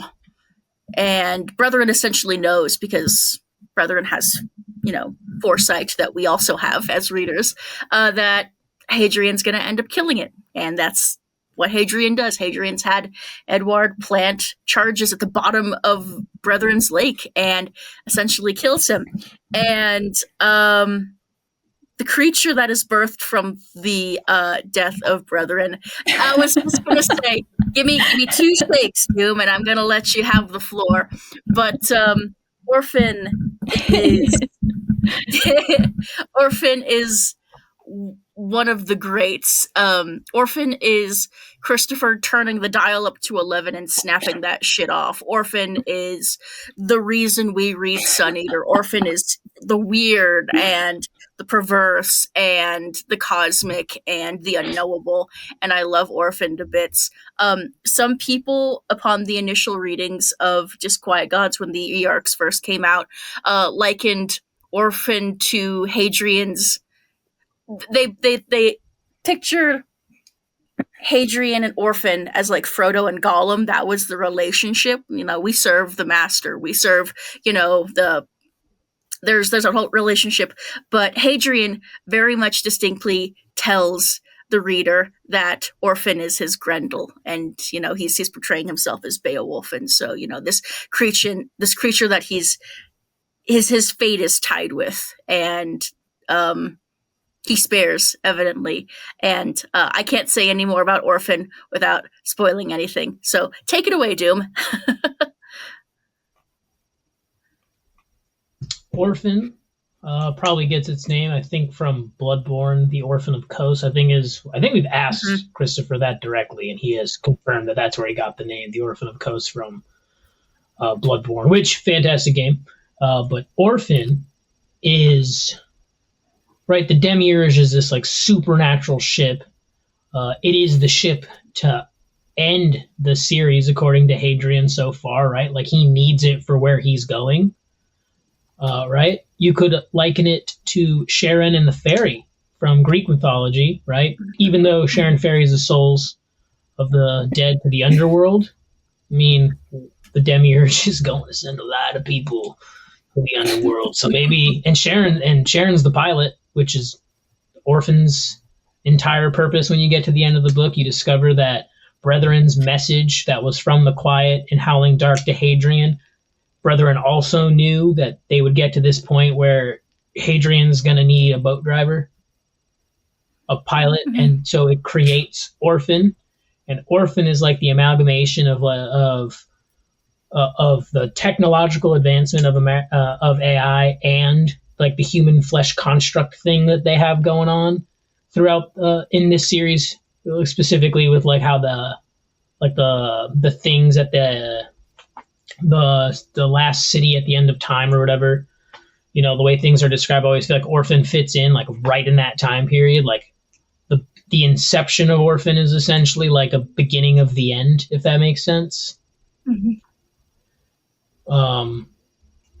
Orphan is also called Orphan because, Brethren dies once its weight crushes itself, and Orphan is birthed and immediately can stand. It's like Hadrian's new body. I think, if I'm remembering correctly, the first time it was mentioned was by Lark, and they said that it was like, I'm convinced that Hadrian has like a pre-fall body, like what humans were capable before the fall and out of the Garden of Eden, all that stuff. Right, so then you could see, that's it. Yeah, and if you, I mentioned earlier the tale of Gilgamesh and like the Ishtar and Gilgamesh's friend. So Orphan is birthed, and the first thing he tries to do is he's confused, and then it tries to kill Hadrian for revenge. And I'm pretty sure in the Epic of Gilgamesh, Enkidu is, I think, the guy's name, and he's a clay person created by one of the gods in Sumerian lore. I think he's one of or even Akkadian lore. I forget which one it is, but Ikindu is a clay person made by one of the gods, and then his directive is to kill Gilgamesh. So that's another parallel that I saw reading The Birth of Orphan. I mean, it's pretty loose because it's just like they fight. And I personally take the line when Orphan calls Hadrian father pretty literal. I've always called Orphan Hadrian's son. That's true. Yeah, I took it that way as well. Especially when you describe I'm his face, curious. it's very similar to how Hadrian's face, the noble one, not the other one. You got two heads. And I always thought that. Yeah, I mean, it's absolutely literal. It's supposed to be literal because, Brethren foresaw its own doom at Hadrian's hands and realized Hadrian was going to kill it one day. And regardless, designed Brethren to be born once, or designed Orphan to be born once Brethren was dead. And so Hadrian has a direct hand in Orphan's creation. And so that, I think father is like the perfect thing for it to call Hadrian. It's like, it wouldn't exist without Hadrian. Mm-hmm. And who knows? I mean, he's like they talk about causality. Yeah, there's that, and then there's also the fact that like the Extrasolarians or the people that Hadrian met with, they have his blood. Could use DNA as a substrate for a bunch of things in terms of like trying to birth a thing. You need, I'm sure Brethren could get a hold of that genetic sample somehow and use it to influence its creation of Orphan with Hadrian's connection to the Quiet. Even though, we see things that make it so cloning isn't the end all be all of, the Jadians tried to figure out Hadrian's powers with his DNA and all that. Yeah, and we also as important as Brethren and Orphan are, which ultimately is very, very important, especially moving forward, and also very fucking cool. I want to pass this to Pheo because she started and then asked a question, and then I rambled for 7 minutes, and we skipped her again. But we skipped the clones. Yeah, I was going to jump in and be like, wait, go back a second. Awesome. Yeah, take it away. Yeah, because we have that revelation that the Suzuha version of Karn has been creating these Hadrian and Valka clones this entire time, trying to replicate Hadrian's abilities, and what a horror fest that must have been. So yeah, that's happening. Hadrian sees a clone of himself, sees a clone of Valka later when he gets to the Suzuha clone eventually. And then we get the green eyes revelation, that Valka originally had green eyes, and that's why Cassandra has green eyes. But not just that, it's the whole like symbolism of green eyes throughout the entire series is kind of realized by Hadrian in this moment, where it's like the Quiet has always been with him this entire time, and been with him through the people that he has loved and people he's cared about. Gibson appearing with green eyes and all of these visions, and man, I just really loved that entire. It was so sad and heartbreaking, but that revelation was just really amazing. It's really terrifying the way that Christopher was able to portray that these clones had the memories that of Hadrian and everything, and that there was because they played off of, was the Hadrian that we've been following a Karn creation this whole time, and clone Hadrian stating like, these are my memories. Like, I know what's real. Hadrian. And just knowing that there is there's another Hadrian story, like a dark story of just him being in that cell for the last 600 years. There was 12 clones, unknown how many Valkas there were. Yeah. But we know that there was like a dozen or so Hadrians. Right, and she was like modified to like try to make Hadrian give up his secrets. Not Yume, but the other one, right? Like she was directly submissive to anyone who like just gave her a command. Right. Mm-hmm. Oh my god. Weird. Gross. Yeah. Yeah. No, it. Yeah, I still want to see that short story where it's like one of the Hadrian clones that doesn't know it's a clone, and it just thinks it's Hadrian waking up on Vorgosos. What a trippy short story Christopher could make out of that. And then Karn's just like, nope, failed again. Right. Yeah. Yep. God. You know, it's interesting. Speaking of that, before we try and close out, or maybe, I don't know, but the Sun Eater mainline books are written by Hadrian, right? These are things that are stored in Nov Belgair.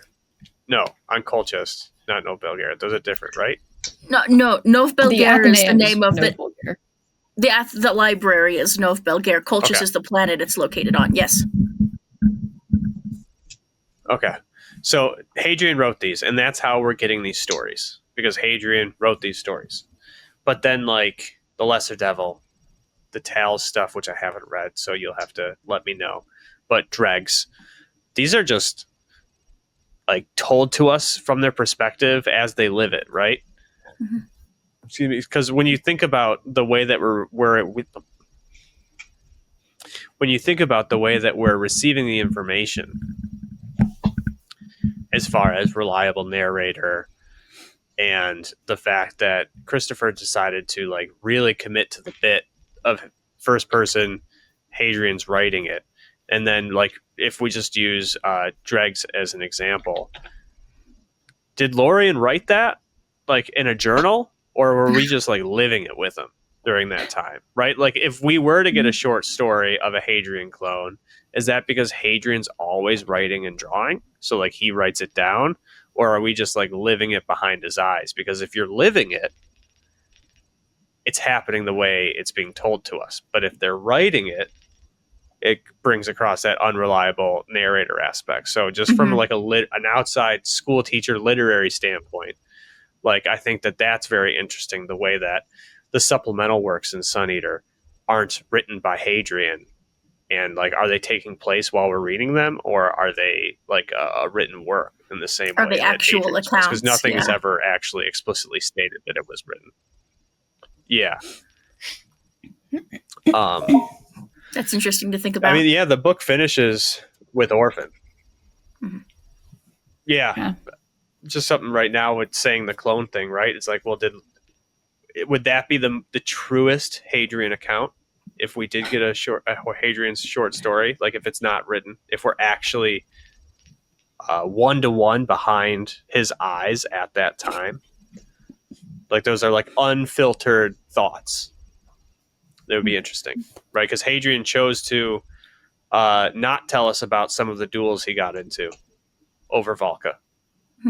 Right, like, we only ever hear about Gilliam Voss, and then someone somewhere lets the cat out of the bag in a different story that he's been doing this, like, every 3 years. So it would be very interesting. Plot twist: Hadrian wrote all of that other stuff in third person just to mess with us. Yeah, with his quiet powers, he's actually just been able to see everyone's stuff. He's just copy editing everything. Memories. Yep. But yeah, I mean, we finish with 3-hand, 3-leg, 2-head, 2-hair color Orphan. That's birthed to be the pilot of the Demiurge, and that's what really takes us into Shadows Upon Time. That's the last thing we're left with. Is there anything we didn't talk about, possibly somehow, over the last 4 hours? Cassandra loses an arm. There's that. Okay. Oh, yes. Also, in relation to mirroring Howling Dark, it's the left arm. Mm-hmm. Right. Same arm. Yep. Oh no, who could have foreseen this? What? Surely not I. Oh no. And that was Hadrian. It was directly Hadrian's fault because he called out to her. Mm-hmm. I mean, either arm she could have lost, and Hadrian would have been like, I lost that arm. Yeah. I mean, There was a me in the cosmos that lost that arm. Yep. I got it Some back, other but I guess I potential lost it. Hadrian. Right. Yeah, it's tough because I haven't read Shadows Upon Time, so like the questions that I could present, you guys so you have to zip it, Right. and like So you can't really difficult. you couldn't even really participate too much. But Mm. as someone who didn't read, and maybe I guess what you could say is what you thought about before you had read it is like with the Demiurge, with Orphan, Orphan is confirmed full human. Yes. In Disquiet Gods, that they did scans, full human, no machines, but has all of Brethren's knowledge, Yeah. which is like a lot. It's wild. And obviously, Orphan has been, because one of the things that's brought up to Hadrian is he doesn't have the permissions, right? Just like a program, just like admin access to something to pilot the Demiurge. So whatever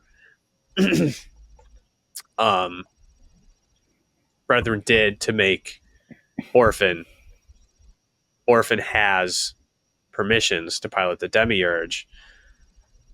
Maybe it's like a mix of Karn and Hadrian or something going on there. If it's like some sort of bio juice that's needed, blood, eyesight, whatever it is to run the ship. But does Hadrian have access to any Vorgosine technology to give Cassandra an arm back, or is she just a one-armed wonder now? I don't know. You guys do, but I don't. And so that's a question that's left over to see what happens. And Ooh. I have something. I mean, the rest of it, that's the only really pressing thing. Yeah, go ahead. Everyone loves to forget that at the very, very, very, very end of this book, after the thing with the clones, after the destruction of Kaelin Heredities, after the birth of Orphan, after all that's said and done, they have been able to track down the Demiurge. They're heading that way. And Kaelin, it's late. Hadrian has a vision, and he's actually pulled through space and time to right. Stydiani's world ship, Gododdin. Yeah, and he's sitting in his seat in the shuttle. He's physically there, but he's also physically on Gododdin. He can feel his body in the seat, but he's also standing in front of Siriani on its throne. And to prove this fact, Siriani reaches out, and Hadrian accidentally snaps off one of its fingers, and he snaps back to reality. He's back on the shuttle, and he's holding Stydiani's broken off finger in his hand. That, woof, buddy. Unreal, just absolutely unreal scene. I think people forget that one actually happens, and Hadrian gets to see the extent of Siriani's transformation into this. There's a car alarm going on outside. This transformation,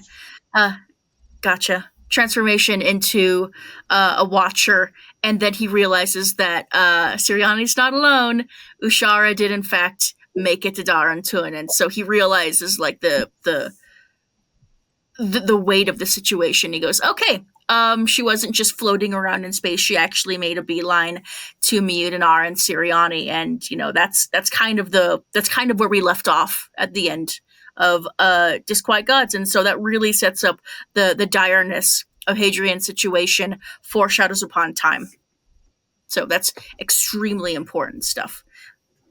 I literally just shoved her way in here.